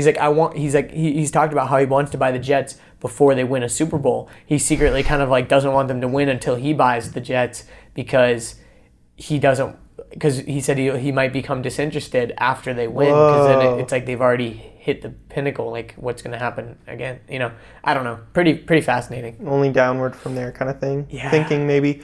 But yeah, that is fascinating. And I don't know. Like I said, I know people who have all the money in the world, or it seems like it. And yeah, they could be miserable. I know a few actually who are pretty miserable behind closed doors.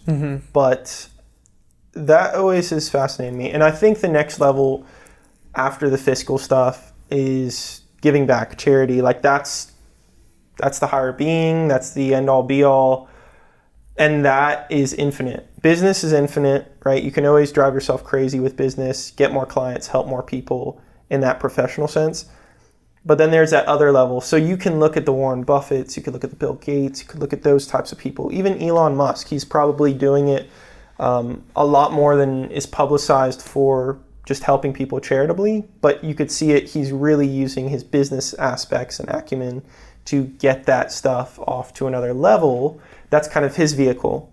And I think vehicle. Yeah, I think that I didn't get it at first. I had to stop there and soak it in. I think that could be his vehicle right now, and then maybe down the road he could do more of the more tangible, that's definitely a charity, versus that's a profession and career that just so happens to help a lot of people or help the world. Well, that's kind of like an interesting argument as well, because people have always talked about like charity as a business versus charity like organized by like the government. So like welfare is like kind of a charitable program that's like organized by the government, and it's not self-sustainable. You know, it's basically like stealing from the rich to give to the poor sort of situation, where there's no value attached to what's given to the poor. You know, like you were talking about, it's like you've got these people wearing Gucci, like using food stamps at the Kroger. You know what I mean? Kroger, shout out Kroger. What up, Kroger? Yeah, we talked about Kroger last time. Hey, we're twins.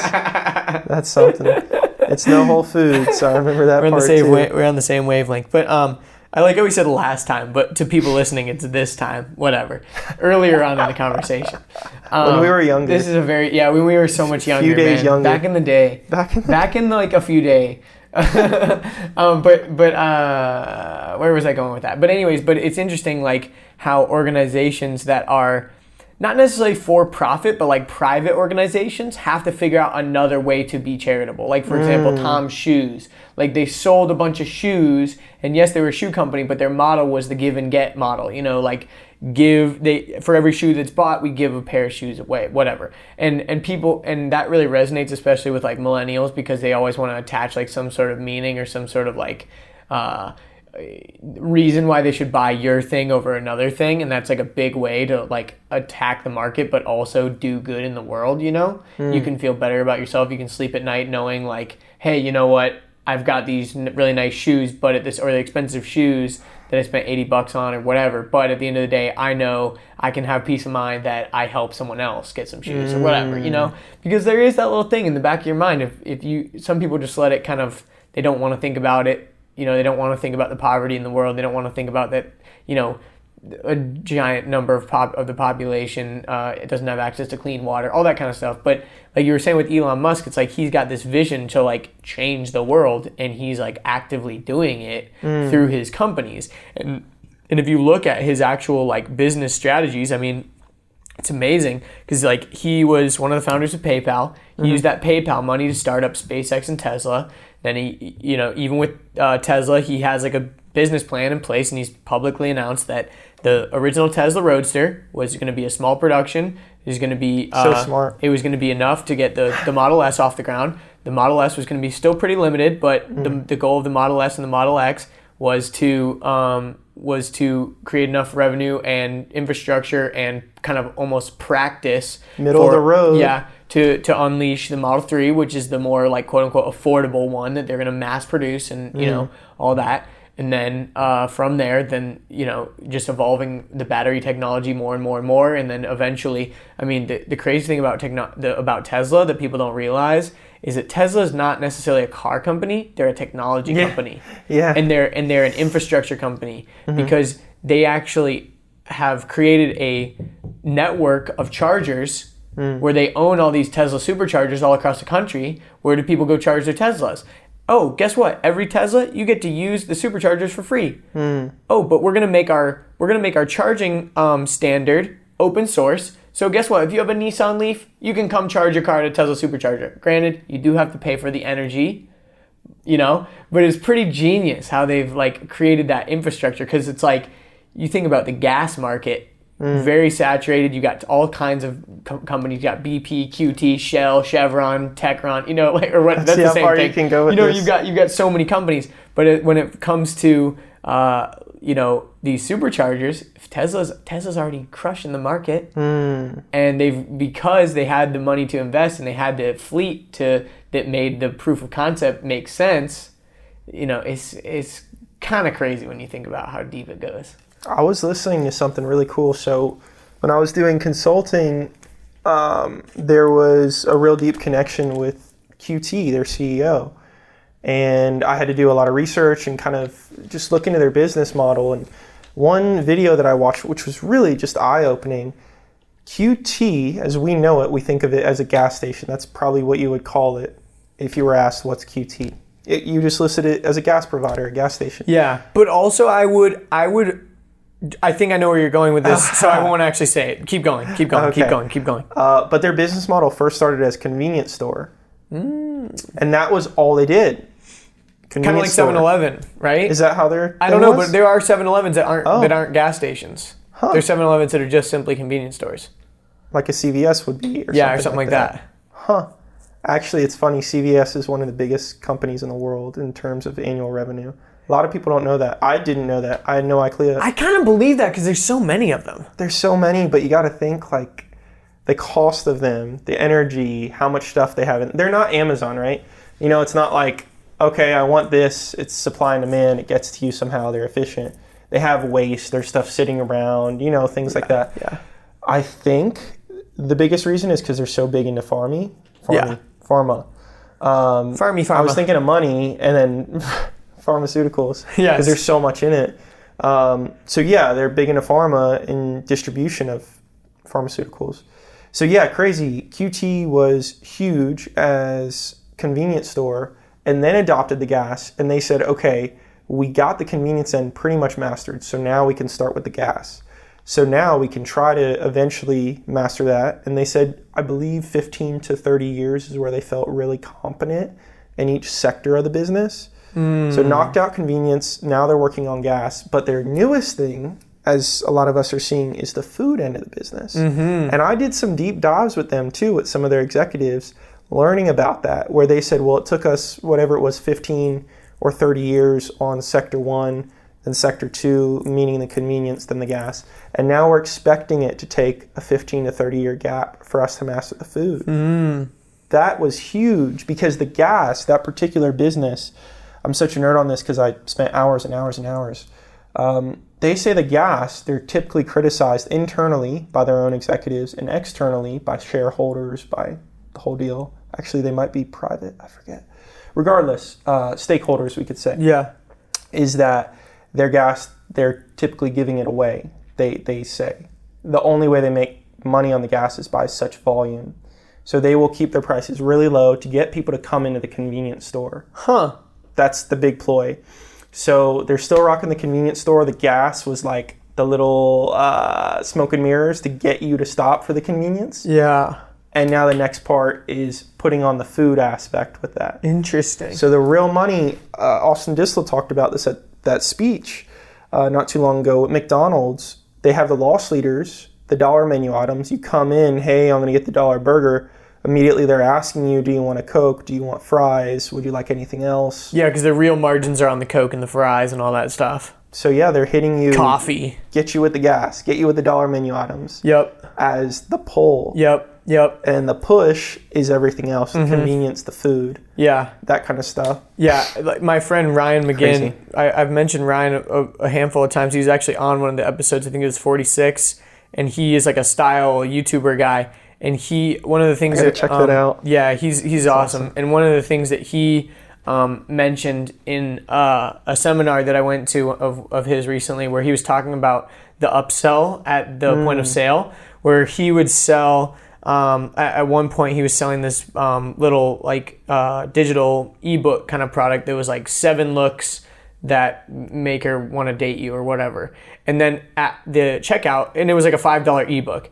But then like at the checkout, there was another box that say, check here if you want 5 more looks. And you're already like, I'm already paying $5 for these 5 looks.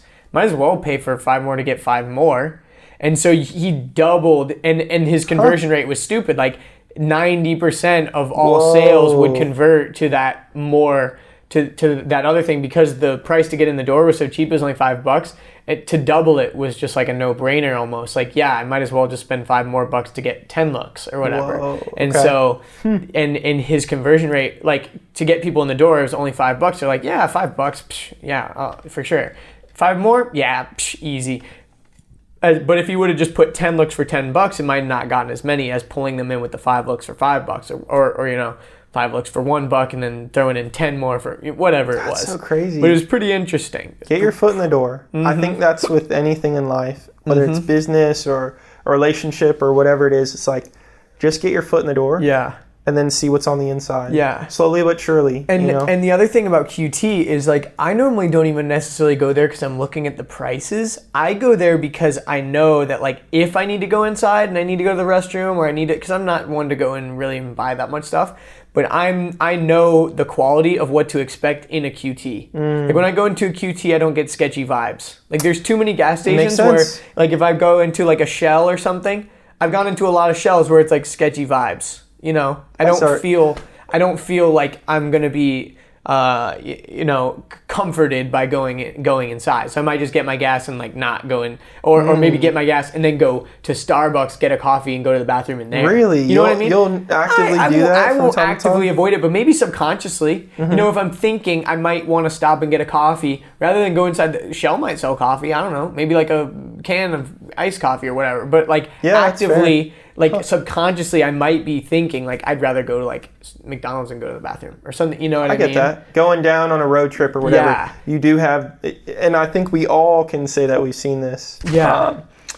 Whether you've left where you're from or not. Inside your bubble. But if you've ever been on a long road trip, you could clearly tell whether it's the exit itself that you totally avoid, or whether it's the particular places at certain exits that you go like, oh, that place does not look very friendly. Does not look very clean. Doesn't look inviting. I'm going to go the one next door. For sure. It's a bias that we have. 1,000%. And I think it makes a lot of sense. Yeah, it totally does. And that's another thing about like Starbucks, for example, that makes people, why do people go, they say, hey, let's meet up at Starbucks rather than Dunkin' Donuts. Dunkin' Donuts doesn't have the same vibes. Dunkin' Donuts does not have the same. Dunkin' Donuts to me is speed, because you can get, you can get the drive-through, but I'm not really trying to go in there, to be honest, unless I'm getting donuts. No, I agree. Unless I'm getting donuts, I want to be able to pick them out. Yeah. But Dunkin' Donuts isn't a place where I want to really stay at.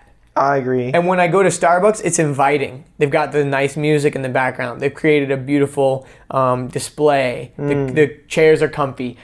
Even the tables, like I've noticed at Starbucks, the tables there are like conducive for working. Like they're like kind of like a lower table, so you can like work on your laptop or whatever, rather than like a high top or something like that. You know what I mean? Because a lot of times I think people would rather work on like a lower table than a high top if they're like on their laptop. I don't know. Just me maybe. I like to have my feet on the ground when I'm working on my laptop. I got a point with you on that though. I think the opposite of Starbucks, which is interesting. Really? I do go to Starbucks, so I'm still getting sucked in. They're typically more busy than Dunkin' Donuts. That's true. They're typically more busy than the Caribou Coffee. They're certainly more busy than the inside of McDonald's, which still has Wi-Fi. The funny thing, though, is it looks nice at the Starbucks. The problem is I always go for the couch or something, because those chairs, when you're working as much as we do, you'll be there for 2 hours, 3 hours, 4 hours. And it's hard on your butt? It's hard on your butt or your back because it's wood, typically. And it's not a padded wood. So I almost feel like they want you to come, but they don't want you to stay. So come, spend your hour for your meeting, whatever you're doing, and then leave us, because you're either not buying a drink or you're... You just need to go. Like, we need to churn you. But we need to get you in and out. I bet you, I wonder how much percentage of Starbucks sales is a guilt sale. Of like, I want to come here to just be here. Yes. But I feel guilted into buying your thing. Totally get that. And like Dunkin' Donuts doesn't have that same guilt sales. Like, you're almost ashamed because you're like, I'm getting donuts, I'm feeling like a fatty or something when you go inside there, you know what I mean? Whereas like Starbucks, you almost kind of get, like, at least they have like some healthier options. You might feel a little bit better about yourself or whatever. Like, oh, I'll get this little egg white sandwich or whatever, you know, or whatever. Healthy options are not part of the drink menu. No, like you're either getting straight black coffee or prepare for the sugar to come on. That is me right there. I'm all about the just straight up coffee.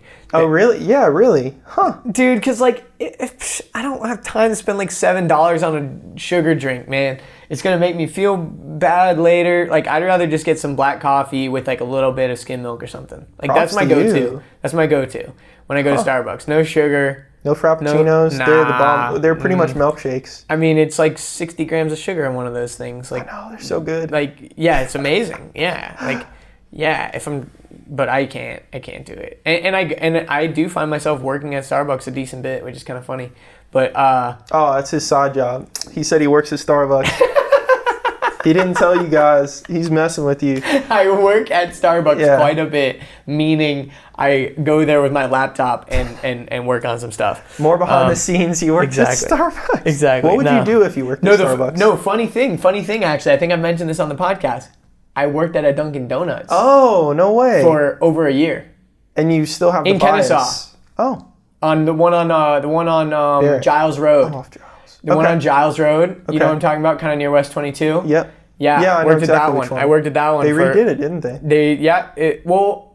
It was nicer when I was there, nicer than some I'd been in, but I honestly haven't been there in years because it was a while ago when I worked there. But yeah, I worked there for like a year. Funny marketing point. Yeah, but you might know. But it's funny because I worked there, I see the differences. Like I see how Dunkin' Donuts, like, you don't get people that go there and sit in there for long periods of time except for old people. They go there. Seniors, you will find a lot of seniors hanging out in a Dunkin' Donuts. You will not find many seniors hanging out in a Starbucks. Okay. Yeah, that's a fair point. a lot of seniors, they will go into Dunkin' Donuts. They get a little AARP discount. They get like a 10% discount because they're seniors. Starbucks doesn't offer that, do they? Who knows? No, right? I don't think so. I don't know. But that's a funny telling point. But they get like, if you buy like a medium coffee, they get like a free donut or something like that too. It's like some sort of thing. So like a lot of like, cute little old guys, cute little old ladies come in with, it's like their little hangout time. They go to Dunkin' Donuts, they get their bagel, they get their donut, they get their coffee or whatever, and they hang out with their friend for an hour and then they leave. And we would have regulars like that. They would come in, they were typically like seniors. But most of the business was definitely through the drive-thru. Okay. And the mornings were nuts. It's typically a lot of regulars getting the same thing. People want their thing specific. That's another thing about Dunkin' Donuts is like, I feel like they do have really good coffee there. So a lot of people, like, it's a staple of their morning. They got to get their Dunkin' Donuts. They got to get their, and they're on the run. They need it fast. They need the coffee. They maybe a little bite to eat, maybe a donut, whatever, and they're on the road. But, I don't know. I learned a lot there about like marketing and all that kind of stuff because it was very interesting how their little coffee niche, versus like a Starbucks or something. It's pretty fascinating. Yeah, I wonder, like, so with those habits, you're saying you had regulars and stuff like that. Tons. Like, what if you flipped the switch and made those more positive things, like working out or eating healthy, or like every day I got to have that salad. I could eat, my other 2 meals can be whatever they are, but every day I'm going to have, for sure, my first meal is going to be a salad. And the less barriers to entry those have, like the Life Cafe at Lifetime, like there's a lot of people that go in there and get, like, after they work out, they go and get like a salad or a meal or whatever because they like... Really? Yeah, because like it's real easy, even though it's overpriced. Sure. It's easy. Wow. They're going back to the office. Maybe they're like working out on their lunch break and they're going back to the office. What other options they have? No, it's like smart. Panera, they're trying to eat like something healthy, and they don't have time they don't meal prep, so they don't have a meal with them. Maybe they'll just get a shake. Maybe the shake is their thing that they get every day. But it's like those slight little upsells, and it's like, the barrier to entry is very low. It's literally right when they walk out the door, they can stop by the Life Cafe, grab some food on the way out. We already got you. We already got you. We know you're trying to live a healthy lifestyle. Here's a bunch of healthy options. I didn't know that. I never factored that part in, like the work aspect. I was always like, well, I worked out not around work time. It was either the morning or night. Yeah. So it was like, well, I already ate my breakfast if it's the morning, or I'm fasting and I'm going to eat my breakfast. That I've prepared or whatever. Or it's night and it's like, well, I'm going home, I'm going to go eat. Yeah. That's interesting. So for the people who are on the run, who have an hour lunch break or whatever, they do their 30 minutes, 45 minutes, and they catch it on the way out. Huh. Yeah, and there's a lot of regulars at the Life Cafe because it's like so easy for them. They just like make it like, whatever. And I think that there's a lot of restaurants where you'll find that where like it becomes like a staple of their life, and that's the type of customers you want to attract for sure. Yes. Because if you have a regular fan base of people that are craving your stuff consistently, like that's amazing. That's the sweet spot. That is the sweet spot. And like I've heard that companies, they really like craveability is like a word now that like, because I'm jumping around so much. I had coffee too, so I'm like a little bit like jittery. But ADD is real. The ADD is real. But okay, so I used to do these a lot where they were like surveys where they would bring you in and ask you like questions about like food and stuff like that. Have you ever done one of those, like a paid survey? I love that you did that though, because like I think everyone wants to do those. Dude, paid surveys are amazing. So my mom, shout out to my mom, she's the OG of paid surveys because she would sign me up with like multiple companies across Atlanta that did hilarious. These. And you're technically like when you are on the phone with these people, shout out to anyone listening. If you work for one of those companies, hit me up, but also disregard this part right here because I'm about to explain a little secret. So since I signed up with multiple companies, they don't talk to each other and they don't want people that are like always doing surveys because they want just like generic normal people. But so they want you to at least wait like 6 months before you go do another study. Really? Okay. Yeah. Okay. But they'll call you and be like, hey, so how long's the last time you've done one of these? Meanwhile, I did one like last week with a different company, but this is like another company that's calling me. I'm like, oh yeah, it's been like 6 months. So it's not a lie. So it's not a lie. It's a study with them, but they'll ask you like, a study or a thing, and you're kind of like, You're on a thin line. Yeah, but I see what you're saying. But anyways, but the thing is because they don't want it to be a bunch of people that are always doing these, they want it to be a representative of the general population. And I always try to be as honest as possible. I wouldn't sugarcoat. See, that's the thing is they don't want you to sugarcoat it Because like, for example, people don't want to hurt people's feelings. A lot of times what happens is in those surveys, there's actually a one-way mirror, two-way mirror, is it two-way when you can see through it from one side? It's got to be one, don't you think? One-way It's got to be. You're just seeing one way, not the other way. But what's a normal mirror? One-way mirror? I don't know. You might have just cracked the code on this. I don't know. No, that's crazy. I don't know. Either way, it's a mirror where people can see in. Sure. And a lot of times, there are executives from the companies watching you consume their products or look at their products. Like one time I did one for like, what were those shoes? The Reebok Zigs. Remember those Zigs? Mm-hmm. And they wanted you to like be completely honest about what you thought of them, because some people thought they looked weird. You know, the little Zig shoes. You remember what I'm talking about? So like, they'll do ones with food where they ask you a bunch of questions about food. But one thing that I've noticed that came up like more recently, because I've done like maybe like one or two in the past year, and they're always asking about the craveability. They say, what would you rate the craveability of this? Okay. Because like now it's like, you know, especially with like Netflix, it's like binge watching. You want to like go and consume it all. What's the craveability of Stranger Things? Like you watch one episode, you want to go home and watch more and more and more and more. So like, what is that craveability factor? Like Jimmy John's for me, they got to put something in the meat or something that makes it addictive. Because I'm like, sometimes I'm just driving along, I'm like, dang, I could go for a Jimmy John's sandwich right now. You know what I mean? Or do like, you do that for a pub sub too? Like subs in general, or it's pub subs are good to me. They're like, so good. Like to me, pub subs are like, for people listening that don't live in like the South or like an area where there's Publix. There's a supermarket called Publix. The thing for Publix for me is I don't want to go inside of Publix. I get that. Yeah. Like it's not fast enough. Jimmy John's is so quick. Mm-hmm. It's almost like an impulse. Like I drive by a Jimmy John's, I know I'll be in and out of there in like 2 minutes, and I'll have my little craveable sandwich. I don't want to like find a Publix, like park, walk in. The employees there are generally very slow. If you're at lunchtime, there's a stupid long line. You know you could order it online now, right? I did not know They'll just have it waiting for you. Wow. It's not outside greeting you, but they should probably put a locker outside. That's convenient. Ooh, a little locker with like a little passcode. You get your little sandwich locker. Bring someone out there for like an upsell. Yeah, you pull up in certain spots. Kroger's doing that. I think Amazon's doing that. You pull up in spots. I want to say Kroger. Gosh, Kroger should pay us for this. Dude, Kroger. Hey, shout out to the sponsor of this episode, Kroger, for not paying us anything. Right store, right price. It's Kroger. Amazing. Isn't that their slogan? I think it used to be. Yeah. Anyways. Genius. Click list. I want to say is what it's called. You pull up to a spot. They come out. They bring it to you. The food. You don't even need to go in. Whole Foods, they have the lockers. You go in. The locker's at the front door. Very easy. But with the click list, you don't even have to get out. Interesting. So if Publix added that little piece in, little parking slots, and you go, like, you get a text that says, go to parking spot 2. They come on out with your sandwich.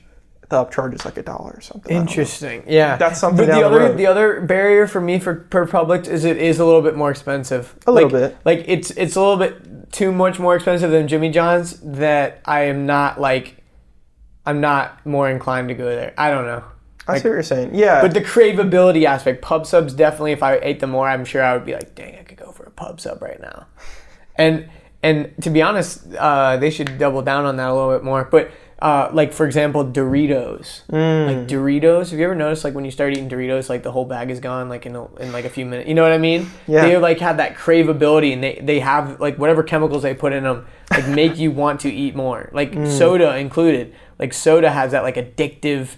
People talk about it like I'm addicted to Diet Coke. Like literally, there are scientists at Coke that are trying to get you addicted to their products so you buy more. Like that's just a fact.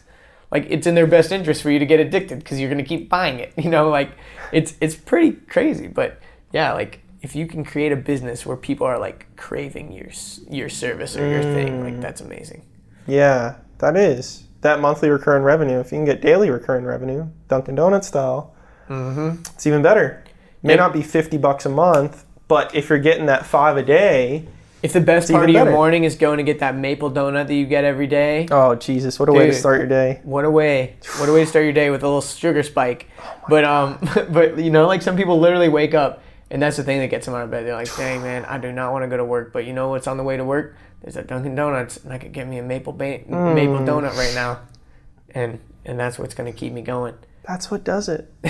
Isn't that weird? Like we're such simple creatures. Whether they think that and they know it on the forefront of their mind or it's in the back of their head.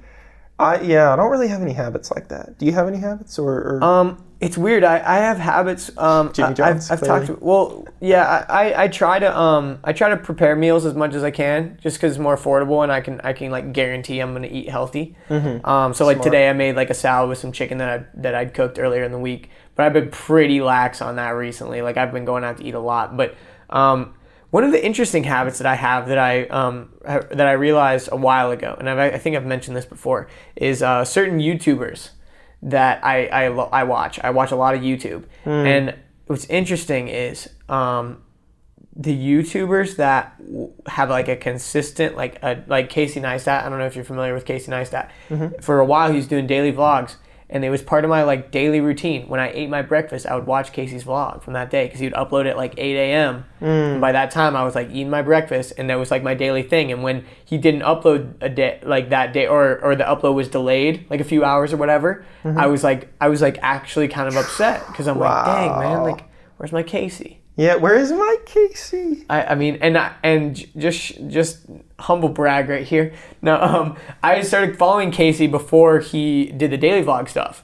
So it wasn't like I wanted to go back and watch old ones that I hadn't watched before, because I'd watched every single one. Wow. Like I'm one of those people where I'm pretty sure I've watched every single one of Casey's daily vlogs. Like for the past like 3 years, I've probably watched every single one of his videos, and there's hundreds, which is nuts to think about. And that's what the power of podcasts are, dude.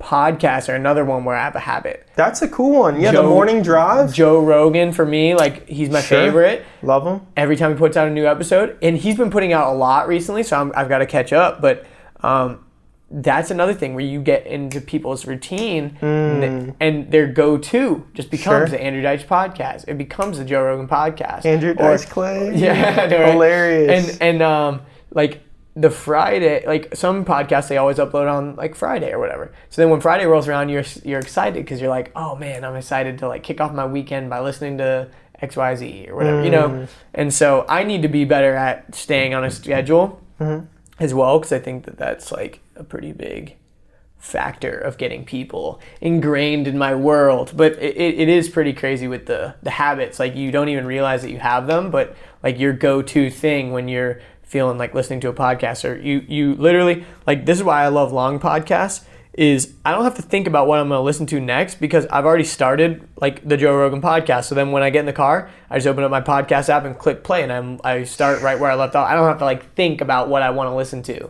I don't have to like pick a new one. Like it's already like ready and queued up. Like it takes like 30 seconds to get right back in the zone of where I was listening before. That's awesome. And yeah, that's why I love podcasts. But anyways, that was a really long tangent. They're sweet. No, I mean, I'm the same way. A thing that I catch myself doing is a lot of YouTube of clips, like little, you can type in whoever your favorite podcaster is, Andrew Dice Clay, and then books. And it's not guaranteed, but certain things that are maybe a little bit more broad, and then sometimes more specific. If that person does enough podcasts, then you could probably pull content. For me, I'm doing it off of YouTube, so it's quick and instant. And it's like, oh, I just got into the brain of whoever it is that you maybe idolize or really look after or care for. And you now know and relate potentially, or don't relate at all, depending on the point, with a person. It's like, it's very polarizing. It's very amazing. Quick. So if you were to meet Mr. Neistat, yes, would you feel like you know that person? 100%. Yeah. Yeah. That's so crazy. And it's really weird, because even with me, like this is episode like 76 of my podcast. There's literally like people from start to finish to listen to all my podcasts. It would take about a week of straight listening, 24 hours a day, about a week. That's a lot of time. And to think about it, like there's people, I actually know of a couple people that have listened to like almost every single one. That's amazing. Huh. So even though they might not know me on a level of, yo, let's hang out, they know me. And they know like how I think, and they know like my little things, like, how I reference, I talk about Joe Rogan a lot. So, and some people I know that since I've talked about him on my podcast, people now start to listen to Joe Rogan, which is kind of funny that I'm shouting out Joe Rogan, which is hilarious because he's like one of the biggest podcasters. But anyways, yeah, it's trippy because like you said, if I met Casey Neistat, I would feel like I knew him on a deep level. Sure. And I'm very conscientious of that. I try to not be weird and stalkerish. There's a lot of like fanboy people that don't know what to do when you like if I met Casey, I would try to be as chill as possible. Yeah. Even though inside I'd be like a girl at Justin Bieber concert. Maybe not really though, because the other thing is that's interesting that Gary Vaynerchuk has talked about this, the psychology of the small screen. Casey Neistat, if I saw him, I would approach him easily because I feel like I know him, but also because he's on like the small screen. I see what you're saying, yeah. Someone like Tom Cruise who's only in movies, he's on the big screen, literally like the big screen. I would be intimidated to approach him. Wild, huh? Even though he's way more famous and it would be way cooler to like say that you talk to Tom Cruise hypothetically, or whatever, take a picture with him. But just join Scientology. It'll work out real quick and easy. Now we're targets. No. Hide your kids, hide your wife. Yeah. That you don't have. This podcast has been sponsored by the Church of Scientology. But yeah, very, very interesting how like because Casey has become like a part of my life rather than this guy that I do idolize him in a way. Like I strive to be more like him because he's a very successful and like cool person. Like who wouldn't want to be like Casey Neistat? You know what I mean? And so I think in that regard, I would be a little bit fanboyish, but at the same time, I would personally try to be as chill as possible. I don't even know if I would ask for a picture, to be honest. I know that I would get a lot of social clout. Like, it would be really cool to be able to, like, post a picture with him. Yeah, you don't want to be invasive. But I would rather, like, hit it off with him for a couple minutes than just be like, hey man, I love your videos, can I please get a picture? Because he gets that all the time, you know. And I'm sure Casey's one of those guys where it doesn't seem like it would bother him to take a picture at all, because that's what he does. He makes videos and stuff. Like, he's always got a camera in other people's face, so it makes sense. But at the same time, like, I would try to not be as weird as possible. I get that. You know what I mean? I don't know. Yeah, and you gotta... What do you think? I'm the same way. Yeah, there's actually celebrities that I met, and I told them that they were someone else. I'm like, hey, there was one back in the day, and it was Little Romeo, and I called him Little Bow Wow. Oh, no. Because I was a kid, I didn't know, I just seen, like it was just not a good look. Or maybe it was vice versa, I don't remember. Did he get mad? Well, hilarious. I was still like on a mission, so after I messed up and he was like, hey, I'm blah blah, I asked, I was like, can I get an autograph? I was a kid, I was a savage, I didn't know. Dude, that's funny. See, that's the thing though, is it used to be the autograph. See, that's funny because when you were a kid, you were thinking autograph. Now it's a picture or a video or something. And the thing about autograph is really easy. You just gotta have a pen. You just write it and you're like, all right, cool. The picture takes like way longer because there's always something going on with the autofocus. Or, oh, hold up. Oh, my camera storage is full. Oh, battery's down. Oh, the flash wasn't on. It's just like, and then there's like the person that's, oh, well, I look bad in that picture. Can we get another one? Sorry. Can you take this for me? Oh. And then the person who's holding the phone automatically forgets how to use a phone. Like I get more time with the celebrity. Yeah, and so it's just, I'm a tech idiot now. Yeah, it's just real weird, man. And I think you've just got to put yourself in their shoes most of the time. Like, if I met Casey and it was conducive to like sit down and like chat, I would totally take that opportunity. But if it was like I saw him and he looked like he was busy or whatever, I would just try to say hey. And and maybe try to spark something, but if not, no worries, because I know he's a super busy guy and I don't want to be like that annoying guy to him. You know what I mean? It's not worth it to say like, oh, I told Casey Neistat I love his videos. He knows that people love his videos. He doesn't need to know that this random kid likes his videos. Like, it doesn't matter. Yeah, it's just another guy. I'm cognizant of that too. I think that's because we're introspective. Yeah. Most people are probably like, you're a celebrity, this is pretty much your job, you have to take a picture with me. I did. That's so true. Okay. I was going to say that people feel entitled to take a picture with you. It's like, dude, are you serious? You're like a millionaire. The least you can do is take 2 seconds, take a picture with me. Mm-hmm. But dude, when you macro that out to millions, like Justin Bieber or something, like it's crazy to think about. Like you can't you can't quantify how much time that dude is asked to take a picture. And he actually, I think Justin Bieber stopped taking fan pictures a while ago. Yeah. Because it was just too much. You can't take a picture with everybody. And you can't be mad at him. If you were in his shoes, I think you can't be mad. People were pissed. People were pissed because that's the thing. You want to meet someone and you want to have that social proof. You want to have that, like, be able to brag on social media. And that's all they want. That's all they want you for. They don't even actually care about talking to you or anything. Interesting. You know what I mean? Like, if you met Justin Bieber, like, what, you're not going to be friends with him. Yeah. So you want to get something from him. You're like stealing a little bit of his fame. Not stealing it, but like, but like grabbing like a little tiny glimmer of it and putting it on your thing. Huh. You know what I mean? All right. Like, you're not giving anything back. I think that's so true. It's weird. But you were going to say something about taking pictures. I heard something. You said you had a story about something. Oh, yeah. All right. That's probably a good spot for us to... Can we do that? Do you do volume 2s, part 2s? Can we clench this one off? Do you need to leave? Yeah, I do, dude, unfortunately. Okay, well, yes, we've been going for a while. We went for another hour and 17 minutes, dude. Okay, so... There's so much more to cover, too. That's the crazy part. Yes, we'll have to do another part 2. So... we can cover everything next time. Yes. Like, we could preface with the stuff that we were going to cover and we missed. But dude, this was a really fun conversation. I actually like it when it's a lot more fun and we can just get into stuff because, you know, I love talking. But anyways, and I love hearing people's opinions and stuff. But just plug your stuff, man. Like, if people want to reach out to you, if people want to use you, maybe plug your business real quick just so people know what you do and if they want to reach out, all that stuff. This is your 3 minutes of shout outs. I'll make it real quick. So first business, EcoClaw, the whole thought there is the quickest and easiest way to get rid of your trash from recycling when you have to take it a distance. What that means is if you live in an apartment, you see bags on top of roofs, on top of trunks, people put it in their car and drive it the hundreds of yards or hundreds of feet because they don't want to go walk it. If you live in a big apartment, it makes all the sense in the world. It also makes sense if you have a long driveway and you don't have a truck. So it's a product that I made, helps things so much easier. Just clip it onto your door frame and you're off. And you just unclip it. You don't even need to install it. You put it on, take it right off. Wow. So that's EcoClaw.com. Very it makes cool. all the sense in the world. We have videos. How much does the product cost?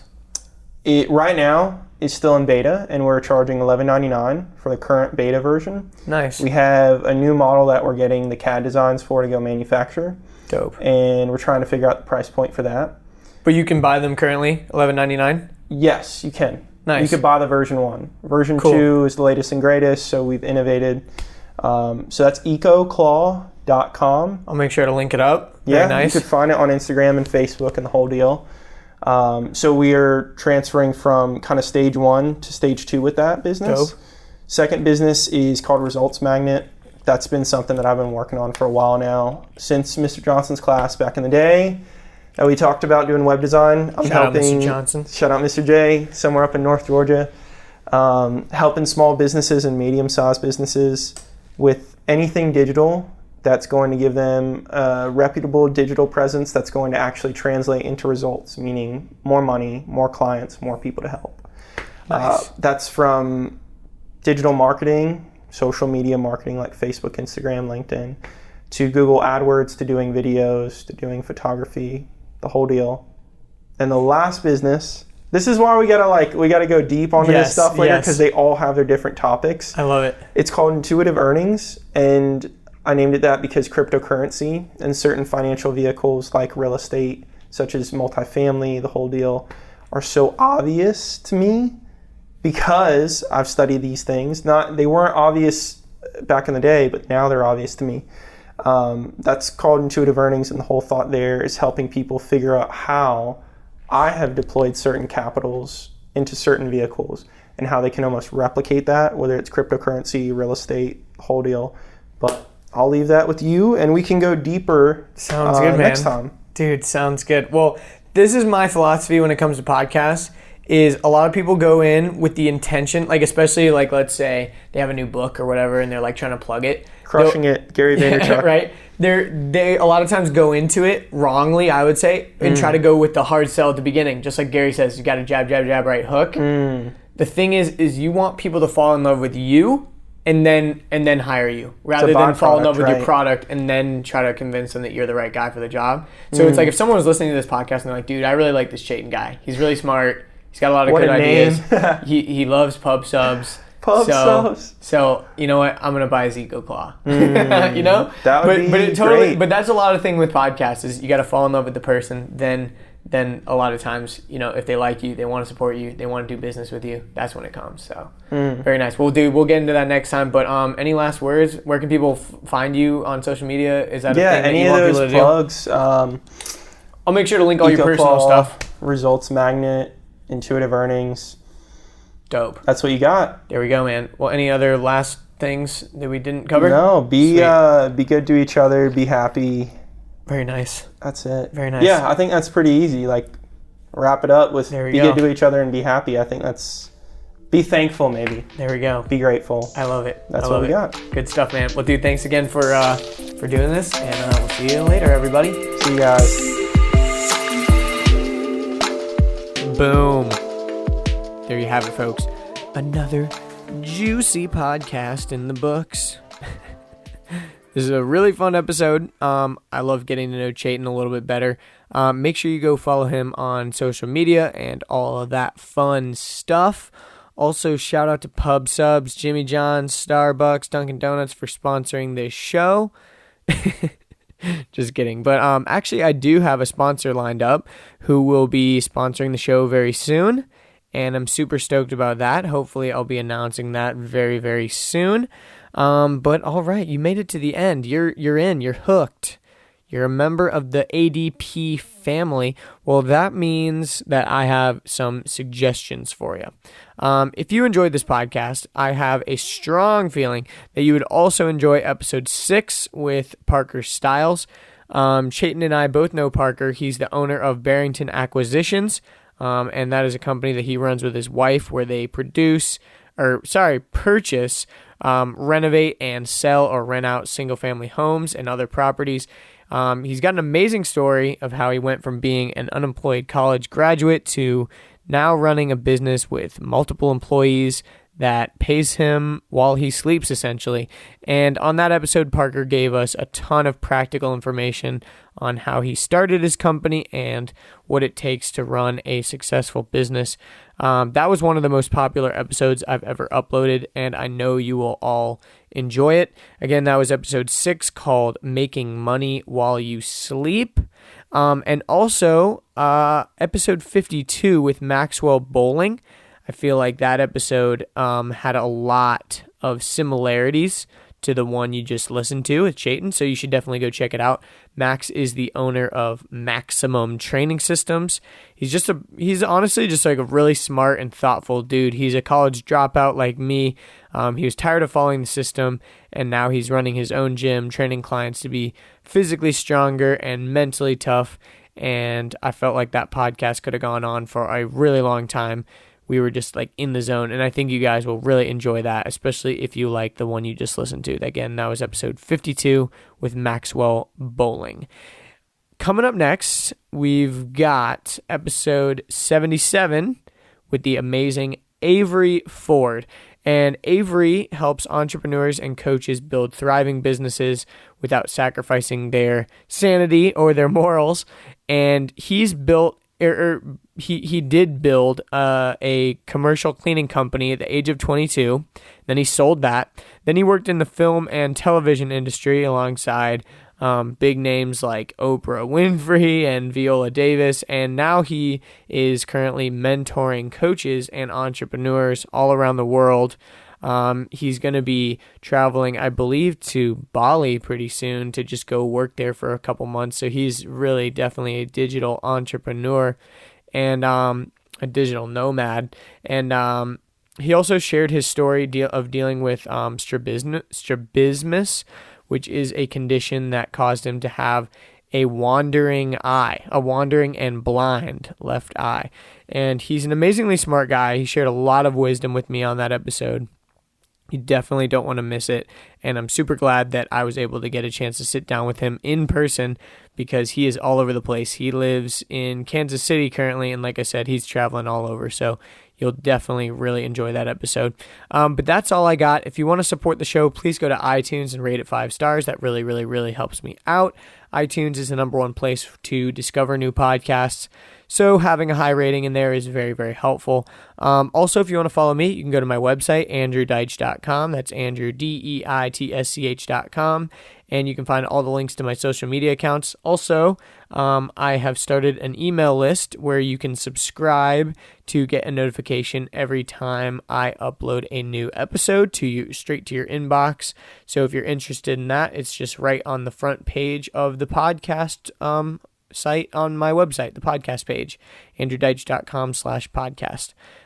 You can go put your email in there and you'll have a little handwritten email from me every time a new episode is uploaded. But thank you guys so much for listening. That's all I got. I'll catch you guys in the next one. It's cool to get like a fat check and be able to go out, get a steak, or if you're vegan, get a carrot, whatever. Like a really nice carrot though. It might be from Whole Foods. Maybe it's from Kroger. I don't know. But like a really good, sizable carrot that will fill up your stomach.